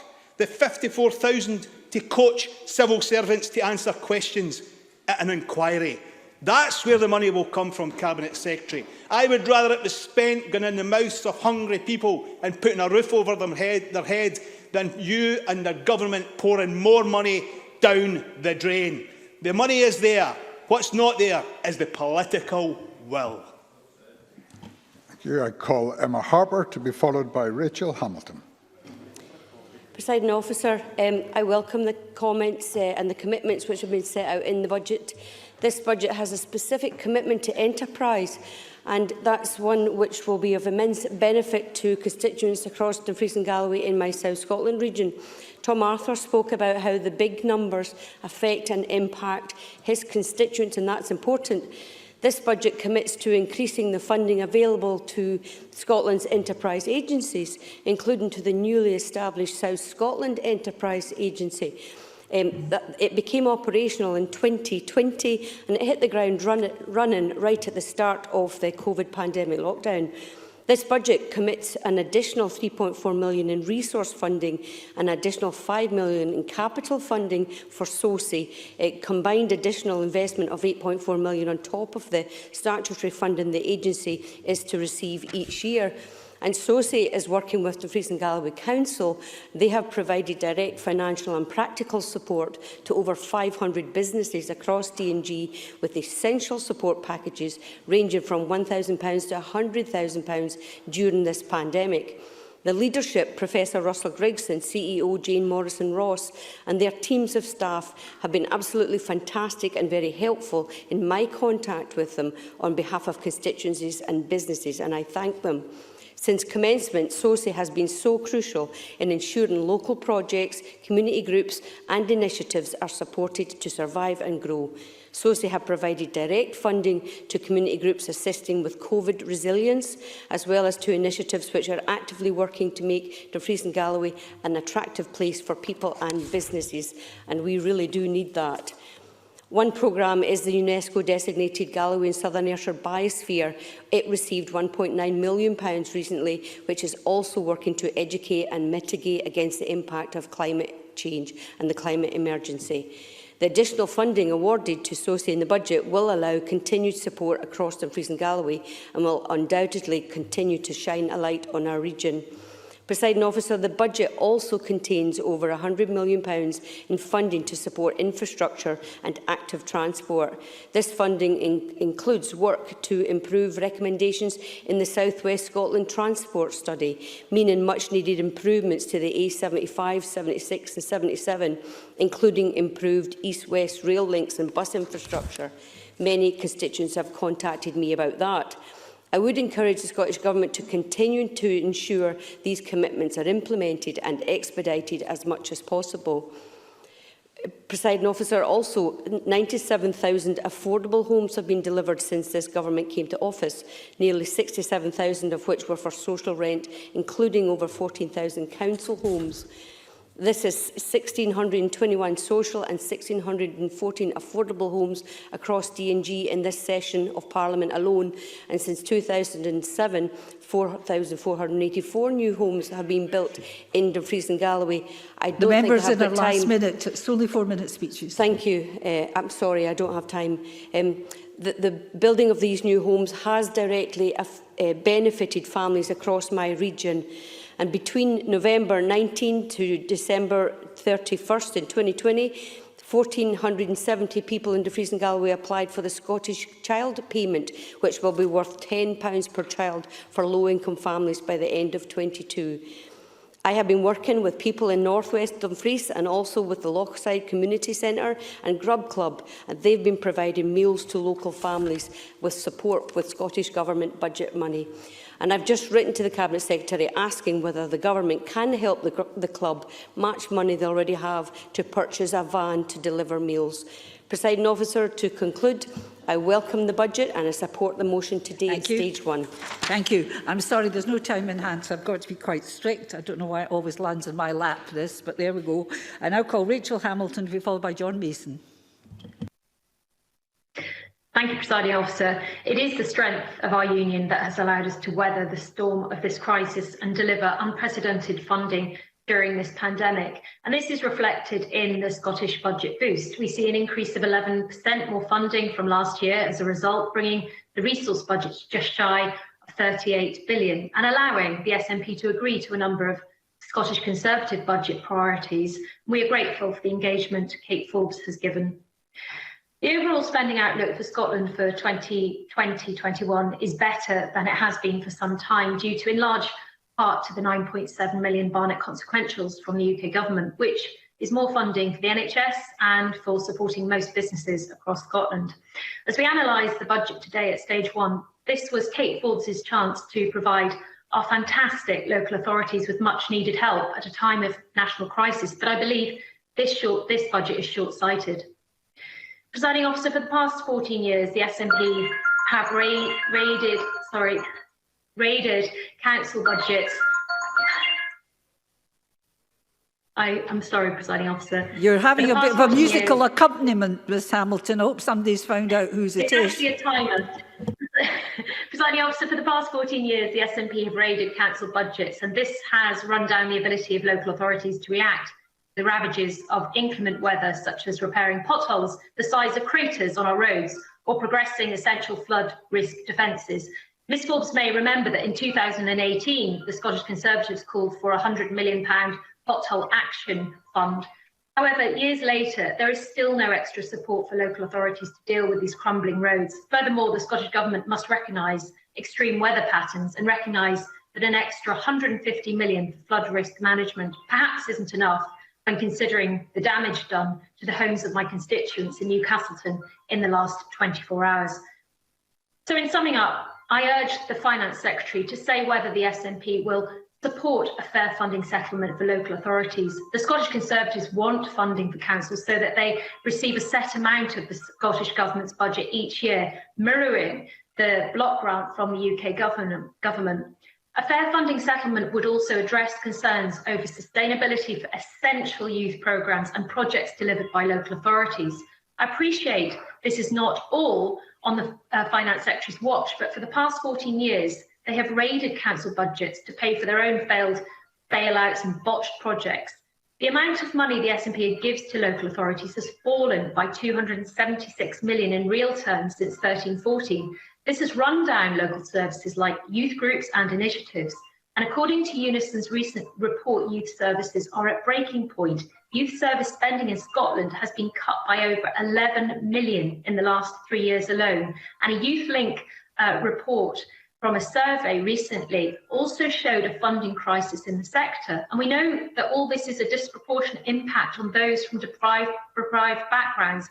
Compounded by the pandemic, things are sadly only going to deteriorate further unless councils are giving the funding they deserve in order to restore these services.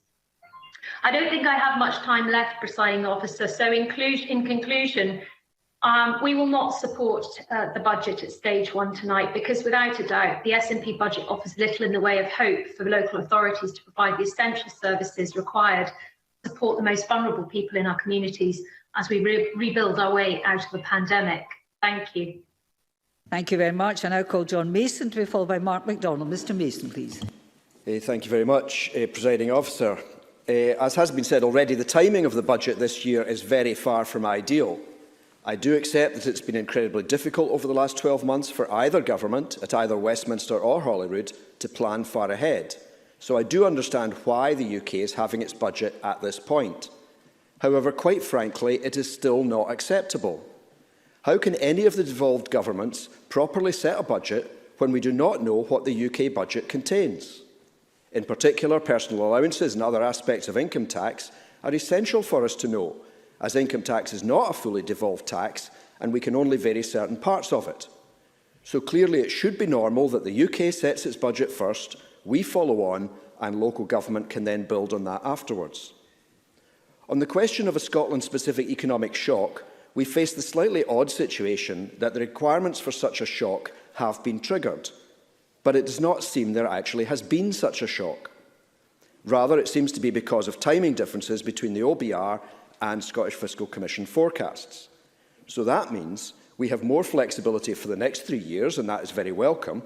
However, this will need to be addressed in the budget for 2024-25. But this was clearly not the scenario that was expected when the fiscal framework was put in place. What both governments were trying to cater for was where the Scottish economy took a hit which did not impact on the UK as a whole, or at least not to the same extent. I think this shows that it is impossible to foresee all that might occur when any fiscal framework is put in place, or when it is reviewed as is expected fairly soon. When the OECD reviewed the Scottish Fiscal Commission, they commented that we already have one of the most complex fiscal frameworks in the world. We also heard from the Citizens' Assembly that a recurring theme was that the public are not understanding our tax system. So I would appeal to both governments to certainly make any renewed fiscal framework as fair as possible, but also to see if they can make it more simple and understandable. Because if one of the aims is for the public to hold accountable a particular government which makes a particular decision, then frankly, I do not consider that is happening at the moment. I think one of the most important sections of the committee report is on pages 26 and 27, headed A Fair and Equal Economic Recovery, and also subheaded Differential Social and Economic Impact. It seems clear COVID has made existing structural inequalities worse. Some people, and in particular the better off, have seen their incomes largely unaffected by the economic downturn, whereas others on low or precarious incomes have been hit harder. This needs to be tackled, both in how we spend the resources we have this coming year, as I believe has been done in the current year, but also will impact on how we look at taxation in future years. If I get to speak in the next debate, I will touch on that more then. I would also touch on the debate from yesterday on local government.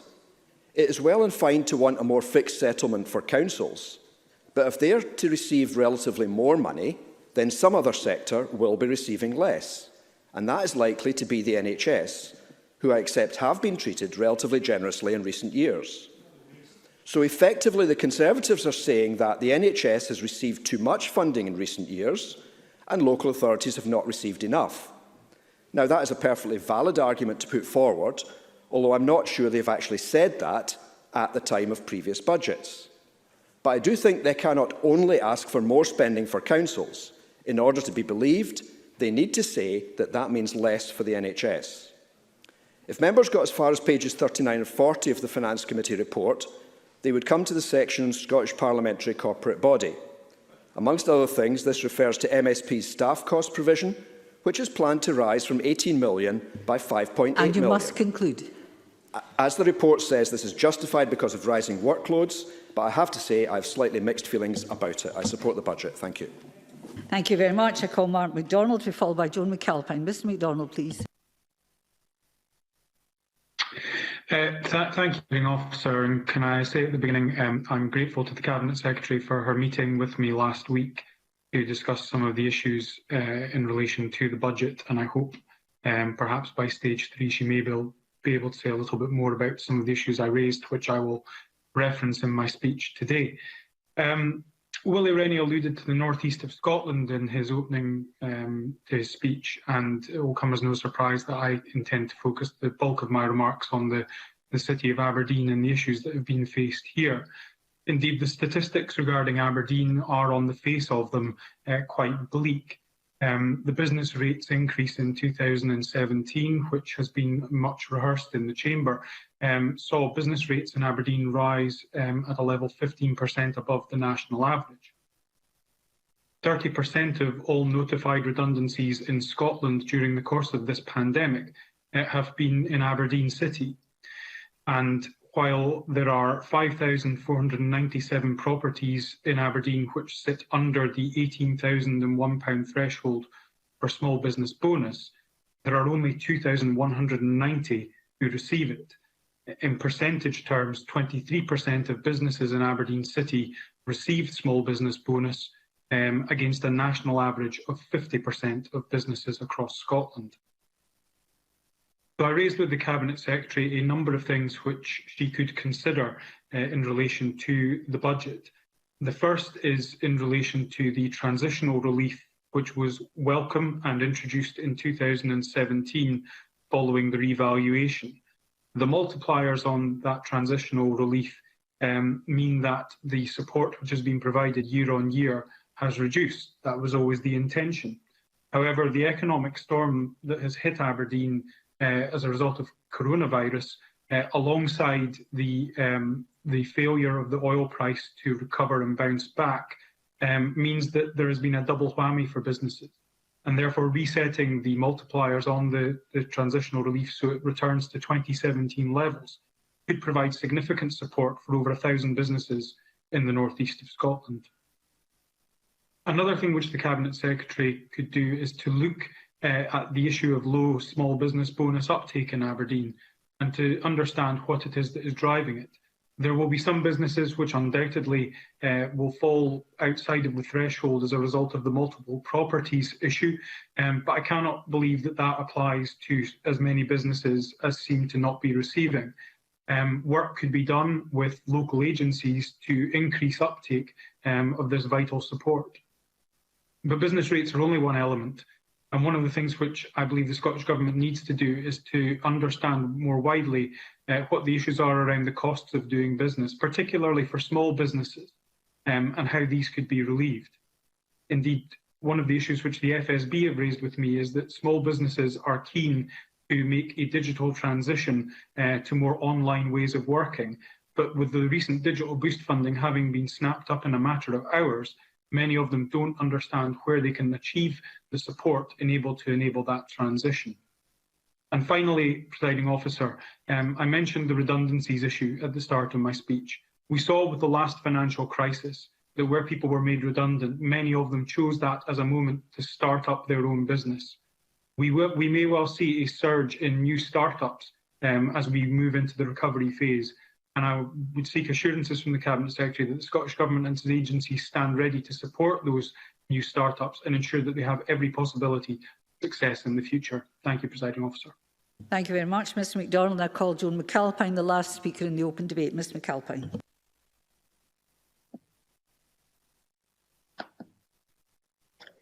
Thank you very much, Presiding Officer. I welcome the commitment to explore carers' pay and look forward to the outcome of Ms Forbes' talks with other parties on this matter. This will not be easy in the context of the UK's public sector pay freeze, and it should be noted that the budget sets out a distinctive Scottish pay policy that again supports the lowest paid, charting a very different course to that ill-judged UK pay freeze. I think we all want to see social care workers properly rewarded, and I look forward to the progress. If there is goodwill on all sides, I'm sure we can achieve it. It's very clear the Cabinet Secretary has said she does not have all the tools she needs to build the budget that she might want to deliver in an ideal world. All the UK Government spending in response to COVID and subsequently the consequentials passed to Scotland come from borrowing. The block on Scotland borrowing on the financial markets or even using unspent capital funding to address immediate needs is simply not acceptable. Much has been said today about the generosity of the UK Government, but it is of course our money, whether we pay it in taxes or we take a share of borrowing which must be paid back. The Cabinet Secretary has also laid out very clearly that much of the additional funding allocated by the UK Government is of a short-term nature, restricted to addressing the pandemic and its fallout. The £1.1 billion spending announced on 15th of February, of course, is welcome, and I particularly welcome the additional £120 million for mental health, something that's so necessary given the trauma and social isolation imposed on so many by the lockdown. In addition to that, I very much welcome the extension of 100% non-domestic rates relief for properties in the retail, hospitality, leisure and aviation sectors for all of 21-22. I'm acutely aware of the challenges faced by these businesses as convener of the Culture, Tourism, Europe and External Affairs Committee. Scotland's tourism industry plays a proportionally larger role in the economy when compared to other nations and regions of the UK, directly contributing 229,000 jobs, or 8.8% of all Scottish employment. This reliance on the tourism sector makes Scotland particularly vulnerable to the consequences of a global pandemic. And a recent survey by the Scottish Tourism Emergency Response Group found that out of 3,000 responses, a fifth of businesses still in operation have no cash reserves left. With the likely continuation of both international and domestic travel restrictions, the sector will face further pressures this year. That's why I welcome the additional £25 million for funding announced through Visit Scotland business support schemes in February. And this, of course, builds on the £104 million package of support for tourism and hospitality announced in December. But the UK Government needs to do more if we are to save our tourism infrastructure. And that's why I was very pleased that Kate Forbes had written to the Chancellor asking him to extend the furlough scheme beyond April, something that all of our tourism witnesses to the committee have asked for. In conclusion, I welcome this budget for recovery and urge everyone to support it. I welcome the COVID consequentials so far, but we all know that demand continues to outstrip resources. And the Scottish Government's inability to borrow on the financial markets or use unspent capital funding to address what we need to spend now is completely unacceptable. Thank you very much, Presiding Officer. Thank you, Ms McAlpine. I now move to closing speeches and I call on Claudia Beamish to close for Labour. Ms Beamish, please. Thank you, Presiding Officer. I welcome the Cabinet Secretary's continuing offer to support other parties in looking for consensus on this budget. I will start with our Scottish Labour call for radical action and upfront investment of this budget, which it still needs to deliver on if we are to kickstart a green jobs recovery and to set firmly on the path of social justice. Shovel-ready energy efficiency programmes will mean skilled jobs creation quickly, poverty and early action. Ms Beamish, could you just stop a minute? You're breaking up a bit, so I wonder if you switch the visuals off, if the sound will improve, which sometimes that trick works. Much do we like to see you, it's so we can hear you. Right. Okay, thank you. Right. I'll continue. I've now just got on sound. Is that better, Presiding Officer? Indeed, it's wonderful. Oh, that's a relief. Good. Okay. Early action on retrofitting will secure local jobs, preventing rising long-term costs, and tangibly improve the lives of many people. So while the 45 million additional funding announcement is welcome, it does not go far enough now to prevent the increasing cost of decarbonisation for everyone over time. Increasing fuel poverty, as well as the overall level of public investment, is required. And the combined expertise of Existing Homes Alliance, WWF Scotland, Friends of the Earth and more are calling for a doubling of the energy efficiency budget to 244 million for the next year, front-loading the increased investment in the immediate term. This year, Scotland hosts the UK Climate Conference, COP26, and its build-up. As a sub-state host, Scotland must set an example for the rest of the world to follow with its approach to the support for other countries on the front line of climate impacts. Despite this, the climate aimed at 3 million, and NGOs have called for this to rise to 10 million in such a significant year. Scottish Labour was a key voice in the Parliament securing climate justice in the Climate Change Act, and the Scottish Government should play a leading role in this process. Here in Scotland, the pandemic has exposed many pre-existing injustices, not least in the social care system. And Scotland's current care system is not working, despite the hard work and commitment of those employed in the sector. Many communities across Scotland are rural, including my own region. And in the south of Scotland, people are struggling to access the care they need. And a survey by the GMB Union revealed that more than half social care workers feel undervalued by the Scottish Government, and 98% of social care workers feel they were not paid properly for their job. Despite the poverty pay, there is an endemic throughout that is endemic throughout the sector. These workers, many of them women, as Jackie Bailey has stressed, have been in the forefront of caring for and protecting our loved ones in the present COVID crisis. The SNP need to show they are serious about investing in social care, and our motion today calls for exactly that, noting, as I quote, the calls for an immediate rise to £12 an hour for all social care workers, followed by a review to establish steps to increase this to £15 an hour to fully recognise the value of their work. Now, Jackie Bailey commented that the Cabinet Secretary has highlighted in this debate that she offers to continue to discuss the issue, and we must get there. If the Scottish Government supports this call, Labour will support the budget at stage 3. Scottish Labour is clear that transformation in social care is essential, and we must put people before profit. We also need to continue to discuss our other calls for funding in the budget and to local government.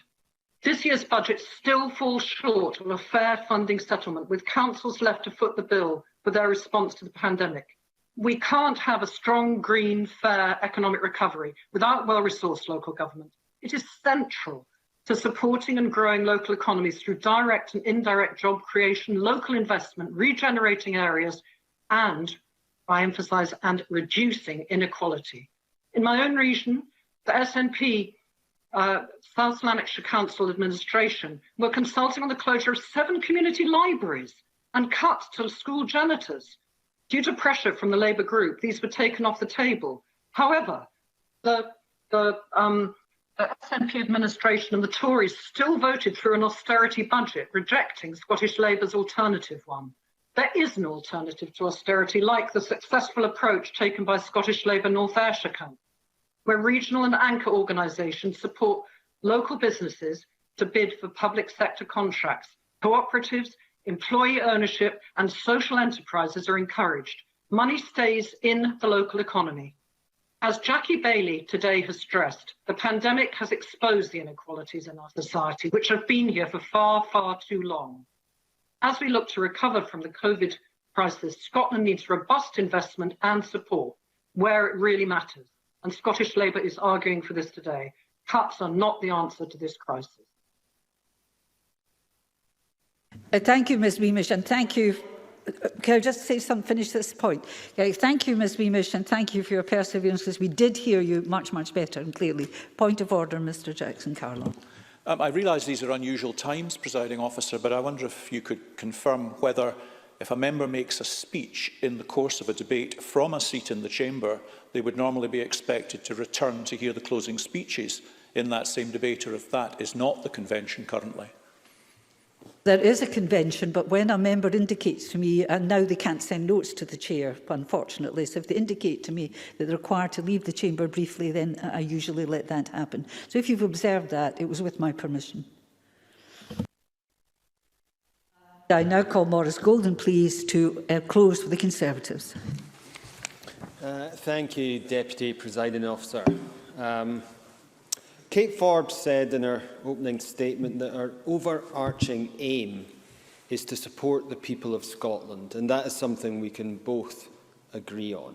I'd also like to pay tribute to Bruce Crawford for his stewardship of the Finance Committee, as well as his contributions in the Chamber and in Parliament, and being such a statesperson, which is something that we should all strive to achieve. Let me start by welcoming the positive measures in the budget, much of which can only be delivered as a result of being part of Britain, as Murdo Fraser highlighted in a rip-roaring speech referencing the deep pockets and broad shoulders of the British government. This was echoed by my colleague Jamie Halcrow-Johnston, who outlined how the Scottish Government are short-changing our agricultural sector. However, in terms of the positives, increased funding for the NHS is always welcome, and especially so during this pandemic.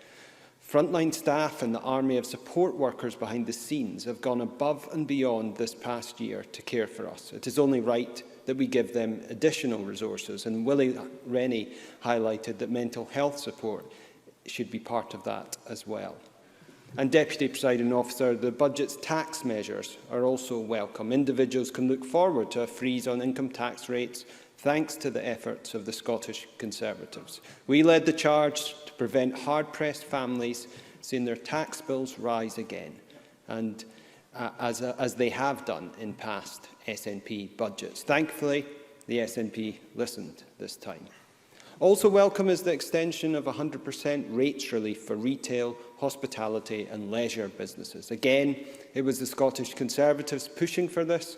We understand how vital that support is to protect jobs, a point well made by Rachel Hamilton, accompanied by some music.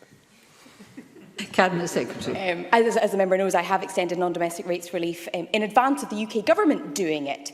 And does that suggest perhaps that the SNP are a little bit quicker off the mark to supporting businesses than their counterparts south of the border that still haven't extended furlough or non-domestic rates relief? And can I say to members there is time for interventions, Mr Golden? Thank you. I would hope you were intervening to welcome the unprecedented funding from the British Government that has allowed Scotland and the Scottish Government to be able to be so generous in certain cases, because the initial SNP plan on this was to terminate that support early. And I know it will not have been easy for ministers to make such a significant public U-turn but by following the Scottish Conservative plan. Over 14,000 Scottish businesses are now better able to survive this crisis. And, Deputy Presiding Officer, that includes our newspaper industry, which employs 3,000 people. The Scottish Conservatives felt the SNP plan to end rates relief early was simply too risky for those jobs. So again, we intervened, and again, we saw a welcome U-turn from the SNP. Jackie Baillie spoke about a budget for recovery, and I agree with her that this budget offers that opportunity, but as yet fails to deliver it. Perhaps because there are many businesses still struggling to access support, such as supply chain businesses. Not all have premises, so they have refused hardship and temporary closure funding. That only leaves them with local authority discretionary funds. But eligibility varies across Scotland. In Renfrewshire, for example, the discretionary fund is open only to those paying business rates, putting those without premises back at square one. Or in Inverness, where one amusement supply chain company employing 43 people has been unable to secure any funding and is struggling to survive. Trade body BACTA have called for a discreet support package to help, and I urge ministers to reconsider their opposition to that. Or from the cleaning businesses, one of whom, based in Barrhead, has seen income levels drop by 85%. There is no guarantee that hospitality clients will reopen fully at the end of April, and despite providing the sole source of hygiene services to them, they are not able to claim the Strategic Business Framework grant, as they are not classed as part of the supply chain. They are legally not required to shut down, but are also legally not allowed to clean in people's homes, so they fall through the cracks. The local discretionary grant is a one-off fee of £2,000 and doesn't touch the sides. Job losses are imminent. Too many more businesses and sectors are in this position to mention them. But in terms of the roadmap to recovery, the Scottish Chamber of Commerce has said it does not go as far or as fast as the Prime Minister did towards clarifying when we get back to business. Derek Provan, Chief Executive of AGS Airports, said the First Minister provided a clear message to the aviation industry.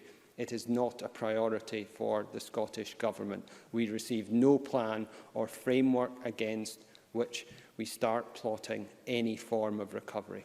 Or the Scottish Wedding Industry Alliance, close to the Cabinet Secretary's heart now, I assume. They report that their sector is in freefall, losing £6.5 million a day in January alone, and accounting for £205 million in lost businesses. Couples have lost hope. They can't put their lives on hold any longer, and they don't believe they will be able to have the weddings they've dreamt of any time this year. Deputy Presiding Officer, these budget choices show the SNP's true character. Jobs, housing, transport, councils, a green recovery, and even the victims of crime, none of these are important as the SNP holding another potentially illegal referendum. There is still time for them to do the right thing, defund referendum preparations, give councils the resources they need, and protect as many jobs as possible. Thank you very much, Mr Golden. Kept going heroically despite heckling from your neighbour. Can I call on Kate Forbes to close the Scottish Government Cabinet Secretary, please? Well, I'm so glad that this has been a relatively traditional budget debate where the only party to mention independence is, of course, the Scottish Conservative and Unionist Party. Presiding Officer, the last 12 months have been extraordinary, and as we approach the end of the parliamentary term, it's essential that we do demonstrate unity for the people in Scotland to ensure that we deliver the Scottish budget required to continue Scotland's recovery from the pandemic. As we've heard in the course of this debate, there are different nuances on the priorities, there are different concerns, but I think we're all relatively agreed right now on what the priorities are. And that's why the budget that I've presented to this Parliament will fund our key priorities for people, for businesses and for communities throughout Scotland. It also provides us with the opportunity to demonstrate how we work together as a Parliament to support Scotland through the most difficult of times. And as my first few minutes of my speech, I wanted to pay tribute to Bruce Crawford. I don't think this will be the last time we hear from him. I'm sure he'll be back for stage 3 as well. But it is helpful to reflect on the fact that the committee report and most committee reports have been consensual in terms of their commentary on the Scottish Government's presented budget and also the priorities. The report, which I will respond to, does highlight the challenges which John Mason picked up on of the fiscal framework, the fact that it hasn't met the challenges of COVID-related funding and the need for a review, which I hope all parties can get behind in the coming months. Presiding Officer, I think this budget demonstrates that we can either rise to the occasion, find consensus and make compromises, or we can just resort to the politics. And Tom Arthur talked about what can be achieved in good faith, because consensus delivers results, and Willie Rennie and the Liberal Democrats have demonstrated that with ambition on mental health and the securing of funding in this budget. The requirement to see certain policies on education recovery delivered, and the fact that there is again funding in the budget to do that. And as a minority government for the last few years, there's been an opportunity every year to secure concessions and to find compromise and to negotiate on parties' priorities to secure improvements to the budget. It's very easy to criticise, it's very easy to stand up and rail against the government. It's far harder to solve problems, it's far harder to provide solutions. And the budget enables every party and indeed every member to provide those solutions every year. Patrick Harvey, as he said, has done that on behalf of the Green Party. In the last few years, he has delivered substantial changes to the budget every year. And this year he identified the need to support household incomes to tackle inequalities and also talked about public sector pay. Some of these we have already delivered, others I am open to continuing discussions. The Tories listed all the great things in the budget, which is great. I might clip that speech for Twitter tonight. There are a lot of great things in the budget, a lot of things which the people of Scotland depend on, a lot of elements which businesses have asked for, communities have asked for. But of course, as I asked Murdo Fraser, these elements will only be delivered if the budget passes. And so again, it's one thing to call for things, but when they're delivered, it's quite remarkable to then vote against them. The Conservatives also talked, as they do generally, about the deep pockets of the Union. In fact, it is the deep overdrafts of the Union. And of course, one does wonder how every other country around the world has funded its own COVID response without being part of this great United Kingdom. But of course, they've done it exactly the same way as the UK government has done, which is through borrowing at record low levels. And it is well documented that the Scottish Government cannot borrow and is therefore reliant on when and if the UK Government comes to a decision on policies and then generates the Barnett consequentials. Murdo Fraser. I'm grateful to the Cabinet Secretary for giving way. If we were not part of Britain with the ability to borrow very cheaply on the international markets because of the strength of the British financial institutions and the 5th largest economy in the world, in what currency would we be borrowing money? Cabinet Secretary. Well, we've been very clear that the currency of an independent Scotland will be the currency that we have right now, which is the pound. But of course, in terms of other small countries around the world, they have also been able to borrow at record low interest rates, in some cases at negative interest rates. Meantime, I have waited for the UK Government to come to a decision on a policy which then generates funding, which we then can apply to our own decision making. And now we see them deviating completely from Barnett and choosing to spend directly in devolved areas, getting rid of Barnett, which is an issue that has raised concerns in Wales and Northern Ireland as well, amongst parties of a very different political persuasion and a very different party. Presiding Officer, other members have made important points. I wanted to close with comments that were made by Tom Arthur and Annabel Ewing in particular, because they talked about the fact that although there are big numbers in this budget, it's about the impact on real people. It's about the impact on schools, on children, on our young people. And within the constraints of every budget, which is required to balance we have had to prioritise and make choices. And we have chosen to prioritise against our three objectives, against economic recovery, against ensuring that we respond to the health pandemic, and to ensure that we tackle inequalities. This is a budget that responds to the moment. It has business support in it. Maurice Golden talked about the need to support the Scottish wedding industry. Well, indeed, of course, the Scottish Government is the only government in the UK that is supporting the wedding industry in that regard. But it also sets the framework, it sets the foundation stones for recovery over the coming year, because we do need hope. We need to be bold, we need to be ambitious, and I am open, as I have been throughout the last few weeks, to work with other parties to ensure that we can be as ambitious and bold as possible to respond to not only the requests across the chamber, but ultimately to respond to the needs of the people of Scotland who depend on this Parliament to work together and deliver a budget. Thank you. Thank you very much, Cabinet Secretary. And that concludes the debate on the Budget Scotland No. 5 bill, and it's time to move on to the next item of business. And everyone's here for that. And the next item of business we'll go straight on to is a debate on a motion 24225 in the name of Kate Forbes on the Scottish rate resolution. Members should note that the question will be put on the motion immediately following conclusion of the debate. I invite members who wish to speak in the debate to press the request to speak buttons. And I call on Ivan McKee to speak to move the motion. Minister, please. Are you moving it? Oh, you're the opening speaker. I'm happy to be corrected. I'm only reading what's written for me. I'm not in charge. I call on the Cabinet Secretary to move the motion, which will be spoken to by Mr. Ivan McKee. Have I got that right now? Apparently so. I moved the motion. That's excellent. Well, off we go. You've moved it. Thank you. And now call on Ivan McKee to speak to the motion. Thank you, Presiding Officer. And that was the choreography that I checked with my with officials earlier. The process apparently is that the Cabinet Secretary moves, and then I speak to the motion. I'm delighted to be here to open part 2 of this afternoon's fiscal double-header for those who are gluttons for punishment. And I would like, first of all, to draw the Parliament's attention to the procedural connection between this debate and Rule 9.16.7 of the Standing Orders, which state that a rate resolution must be agreed before Stage 3 of the Budget Bill is able to proceed.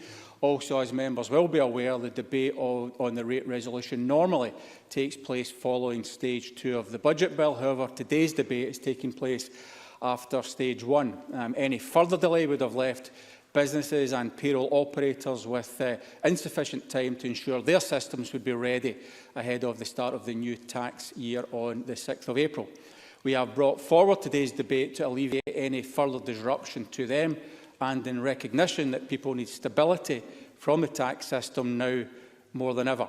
The fact remains, Presiding Officer, that had the UK Government been able to set its budget in timely fashion, businesses and employers would not have faced this uncertainty in the first place. In contrast to the indecision of the UK Government, our budget offers Scotland's people and businesses certainty and stability in times that are anything but certain. On every page of the budget, you will see decisions that have been taken with the coronavirus pandemic to the fore, spending prioritised for the industry's hardest hit, support for our NHS and investment in the future of our economy. Decisions that have been taken without having the full picture of funding available to us. We've been clear that this budget supports Scotland's people and the economic recovery for this year and beyond, providing certainty and stability in the face of disarray caused by Brexit at the hands of the UK Government.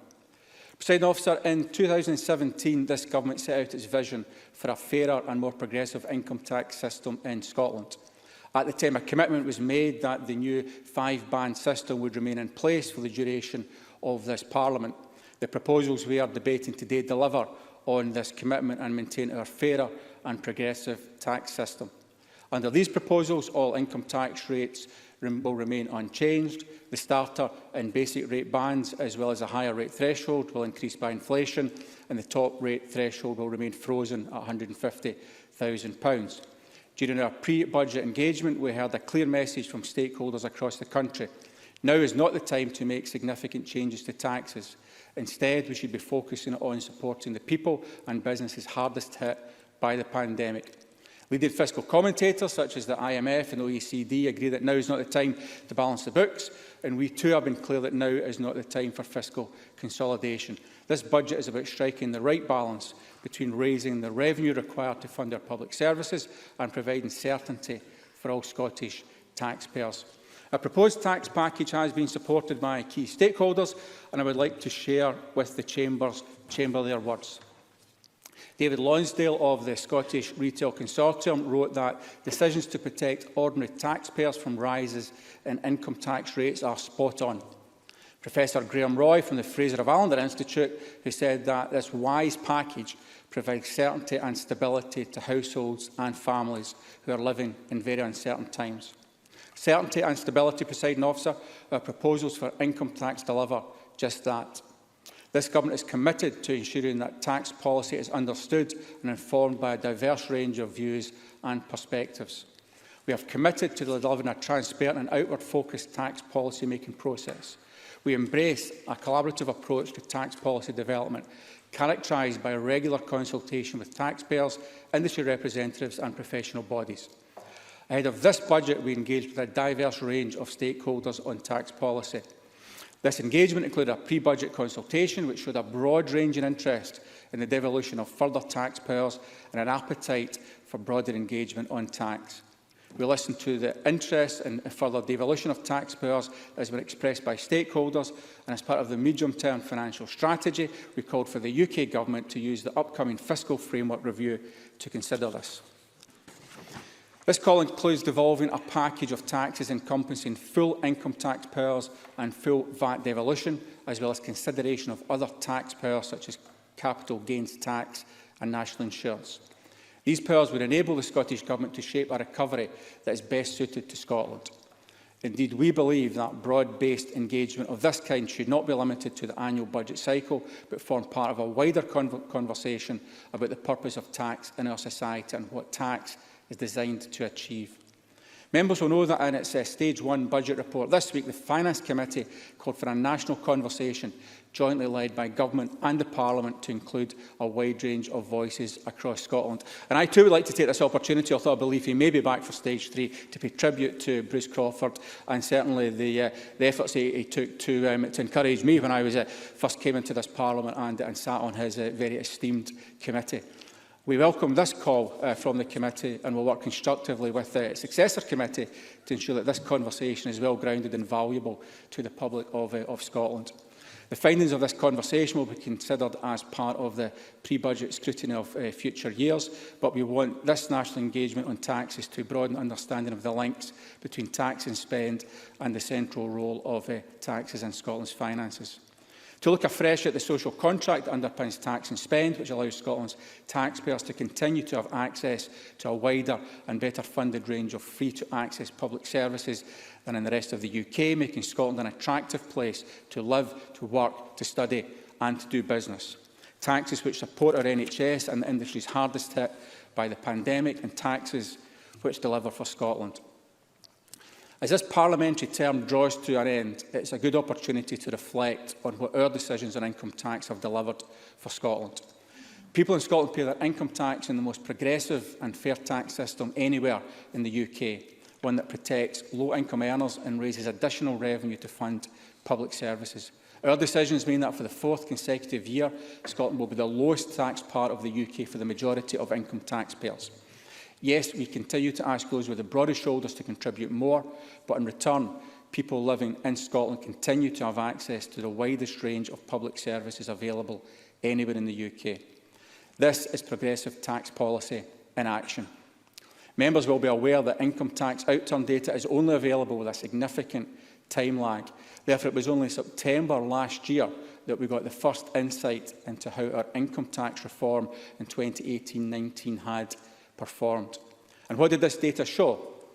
It showed that Scottish tax receipts grew faster than in the rest of the UK between 2017-18 and 2018-19. As a result, Scotland raised £119 million over and above the corresponding block grant adjustment, largely thanks to our policy changes. This positive outlook has continued into 2019-20.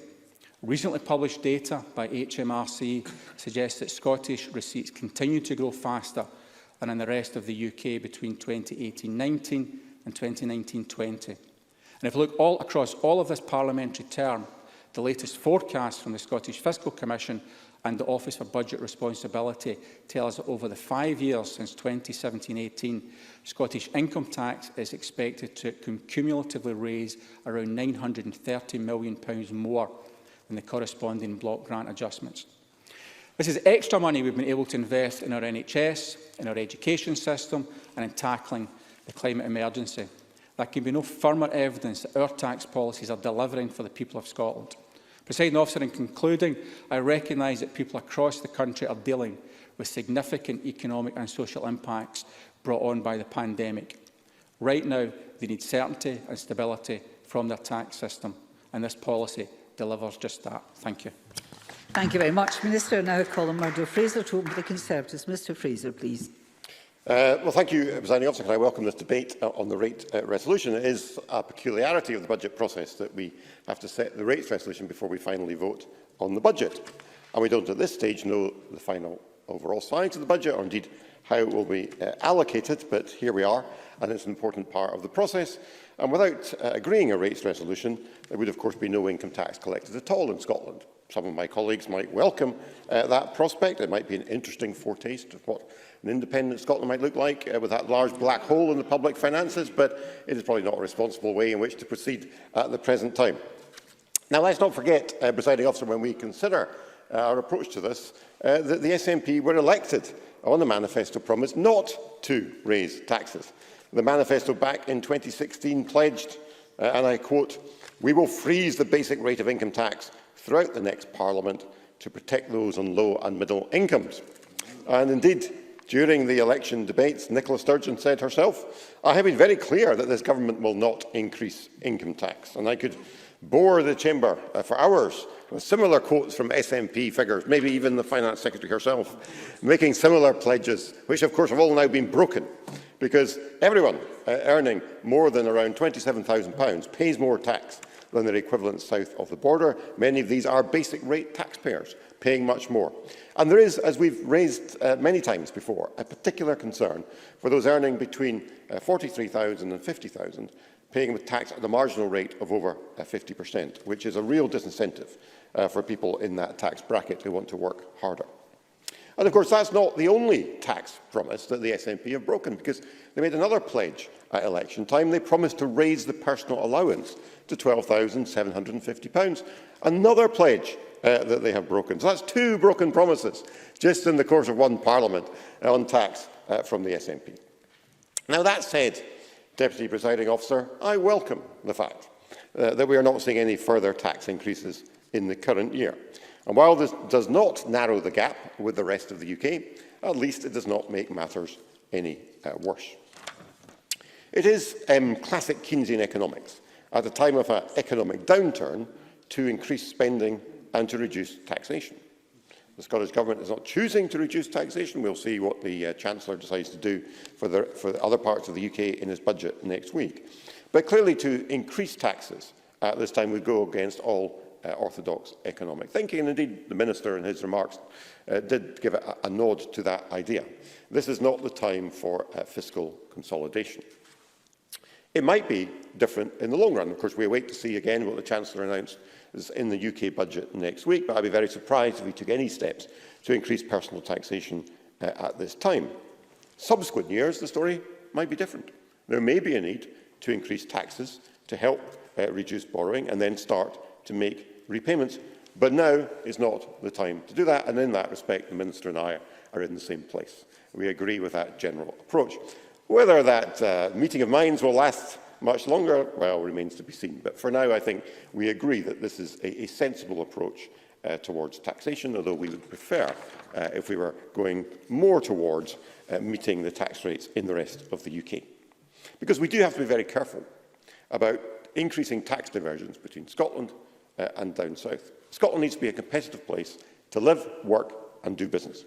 Our aspiration as a party is to see taxes in Scotland competitive relative to the rest of the UK. That's the way we attract people to come and live in Scotland. And that ambition is important now as ever it was. Yeah, I've got time, I'll give way. Yeah. Yeah, you'll get your time back too, Mr Fraser. Mr Mason. Thank you. I thank the member for giving way. Would you accept that people are attracted to Scotland for a whole range of reasons, and for most people the tax rate is not the dominant one, but it's the quality of education, the quality of the health service and the friendly people? Murdo Fraser. Well, indeed, Mr Mason is right. There are all sorts of factors why people come to Scotland or leave Scotland. If I were him, I'd be very nervous about praising the quality of the education system in Scotland, given certainly what we hear from all those academics and experts comparing the performance of Scotland's education system recently with other parts of the world where we seem to be slipping down international league tables. There's a lot of work to do in that area if we are to make Scotland as attractive as it should be for people who want to come here to educate their children.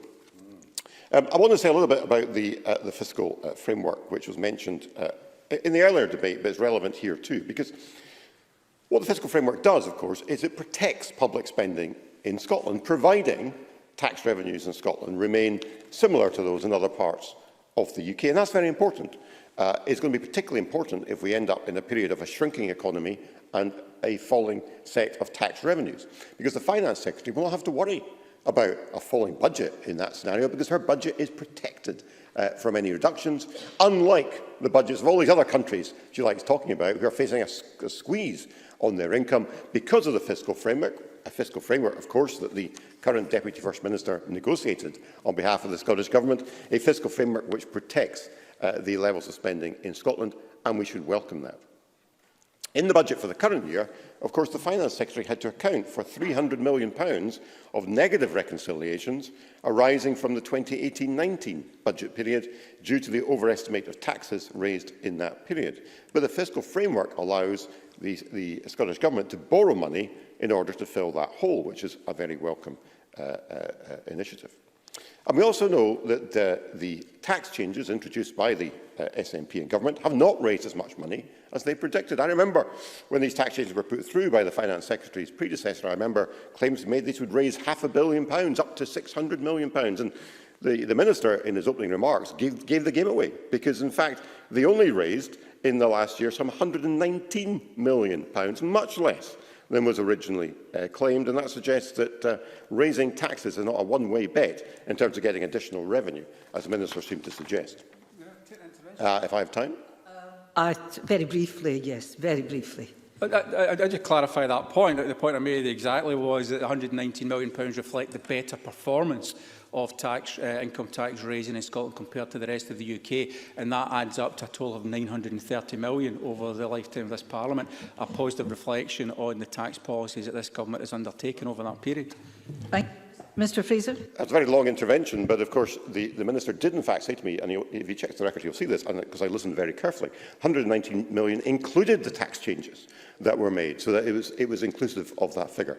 Presiding Officer, my time is up. Can I just say in closing, we cannot support the rates resolution before us because it doesn't go far enough, but we will not oppose it. Governments have a duty to levy taxes to pay for public services. Without the rates resolution going through, that would not be possible, and we will therefore abstain to let this pass. Thank you. Thank you very much. There is some time for interventions. I now call on Jackie Bailey for Open for Labour. Ms Bailey, please. Thank you very much, Presiding Officer. Since the Government took charge of Scottish income tax rates, we on these benches have been critical of how they've used these powers. For years, the SNP demanded that income tax rates should be devolved so that they could introduce more progressive policies. Yet, since they have taken charge, what we have seen is not much more than tinkering around the edges. Now, I know that the Finance Secretary will probably tell me that the most well-off taxpayers in Scotland will be paying more than they would in England. I know she'll probably say that the Government have introduced additional rates and bans, but in the application of these powers, year after year, they have failed to make the most of them. And this year, we see the conclusion of this timid approach, with the lowest earners being given a tax cut worth effectively 12%, while the top earners, those bringing in more than £150,000 a year, get effectively a cut worth £33. My question to the Finance Secretary is, how is that progressive? How can it be that the Government are proposing income tax rates that provide so little help to those on the lowest pay? Many are the very workers who the Government applauded during the pandemic.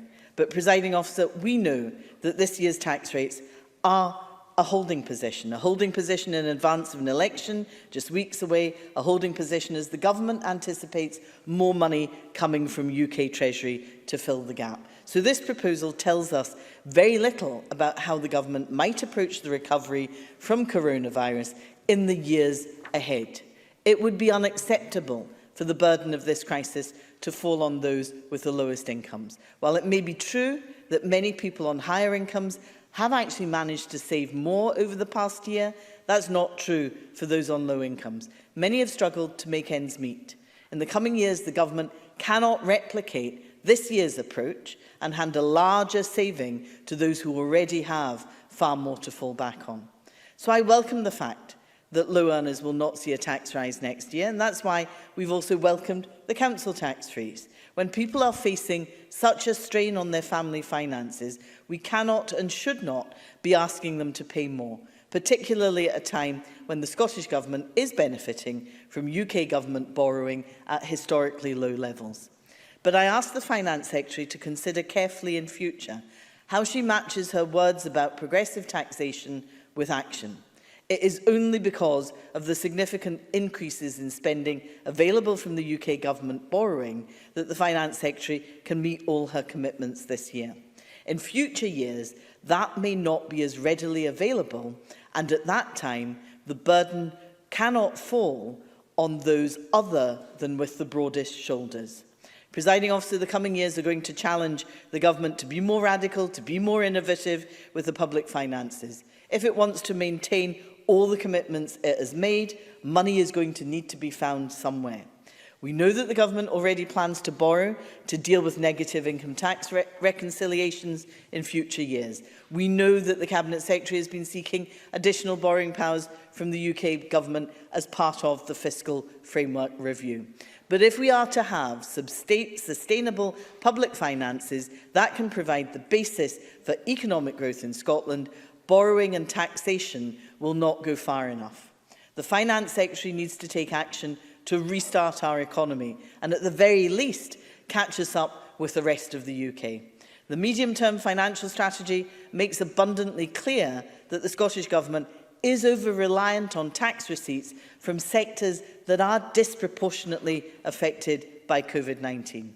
Recovery means redressing that balance. It means planning for an economy that is going to look very different from the one we had before coronavirus. The government cannot make the same mistakes as they made after the last financial crisis, where Scotland was still trying to catch up more than 10 years on from that shock. We cannot afford another anaemic recovery. Presiding Officer, Labour will not vote against the rates resolution today, but we do so with a warning that the government cannot continue with a piecemeal approach to taxation and our economy as a whole.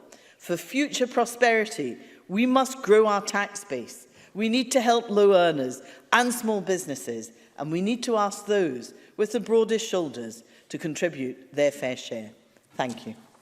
Thank you very much, Ms Bailey. And I now call on Willie Reddy to open to Liberal Democrats. Mr Rennie, please. Thank you, Deputy Presiding Officer. This is like a blast from the past. The debates of yesteryear that we used to argue about tax rises and whether we would get extra revenues or whether there was going to be a massive cut to public services as a result. It's great to be back in that. In fact, you forget about all the debates that we had previously, but it does remind you that at the last election, the SNP didn't propose a tax rise and then went on to increase it. Unlike us, where we were honest about the election, we said we should put a penny on income tax for a modest rise, for a colossal big return, so we could invest in education. That's what we followed through on later. But it was also a reminder that the Conservatives were dead against any tax rise. I seem to remember that, and Murdo Fraser corroborated that today. But it's quite interesting now that Murdo Fraser is not proposing to reverse that tax rise. So appalled is he about that tax rise that he's decided to leave it alone. There's no proposals, as far as I've seen, from the Conservatives that they're proposing to reverse those tax rises. In fact, I remember having a debate with Jamie Green during the election campaign where he was unable to say whether he was going to actually cut the tax to reverse it. So confused are the Conservatives about whether they actually support this or not. But nevertheless, we've moved on slightly. And I think what's really important is that this year we have stability, because I don't think there's any appetite at all from the public to have an increase in taxes at this time. Consumer confidence is really fragile.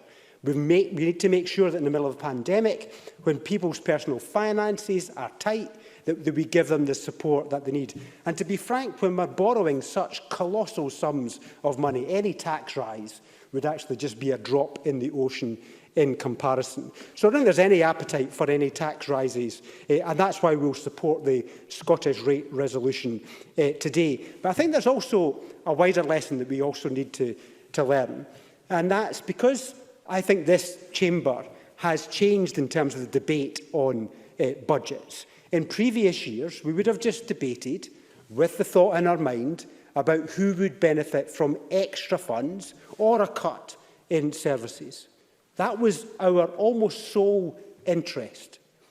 But now at least we're thinking about the pockets of the taxpayer, and we have to balance those two considerations much more effectively. And I think this, therefore, budget debates and tax resolution debates are much more rounded and considered, that we do think about all of the different interest groups in budget considerations. And that, I think, makes it a much healthier place, because we would always just argue about where was the extra money going to go or where are the cuts going to be made. And I think that has changed now, and I think that is a healthy change. But also I think there is another argument, and this will take longer for us to make the proper assessments, that when you're introducing tax rises, you need to make sure that the intended effect of those tax rises actually follow through, so that you can measure the impact of them. You can test the outcomes on individuals. You can test the behavioural change, because there's many claims about behavioural change that would result in any tax rise. And we need to measure all of that. Now, that's going to be difficult because of the intervening pandemic. But we should, as a discipline, I believe, make sure that we test the impact of that. And we do test the claims about behavioural change. Because as far as I saw in the pre-pandemic period, we didn't have mass behavioural change. We didn't have people exiting Scotland to go somewhere else because of those modest tax rises. But that trust is fragile. We need to be careful when we make decisions about taxes, so that we do maintain the trust and the confidence of the taxpayers. And with that, I will close. Thank you. Thank you very much, Mr Rennie. I now call Patrick Harvey to open for the Green Party. Mr Harvey, please. Thank you, Presiding Officer. This session of Parliament has seen the only substantial tax reform since devolution, a new 5-band system of income tax, closely modelled on what the Scottish Greens proposed at the last election. And as a few other members already have, I think it's worth recalling what the other parties proposed at that point. Labour and the Lib Dems wanted to raise income tax at the basic rate, increasing what low earners pay, those who can least afford it. The Conservatives naturally wanted big tax cuts for the richest, funded by cuts from the public services that everybody else depends on. The SNP, meanwhile, proposed only the most timid possible change by not copying the UK government's ideas. And they also wanted a new extra personal tax allowance for Scotland, which would mostly benefit high-income households and which would have given nothing at all to those in most need. I'm very pleased that we not only blocked that damaging proposal, but we shifted the debate on tax completely and won through on the Green proposal to raise more revenue from those who can afford it, while protecting everybody on a low or a middle income. Has that change gone as far as it could? As far as we would like? No.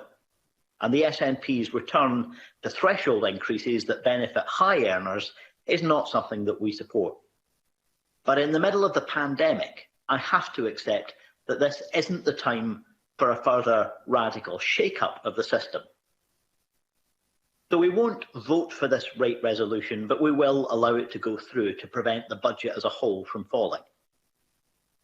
Let me also say, though, something about the future. As the Finance and Constitution Committee has agreed, we need to re-examine the persistent structural inequalities in our society, which have been exacerbated by the current crisis. And as Bruce Crawford quoted in the previous debate, the Stage 1 budget debate, that means redistribution. It means closing the wealth and income inequality gaps in our society.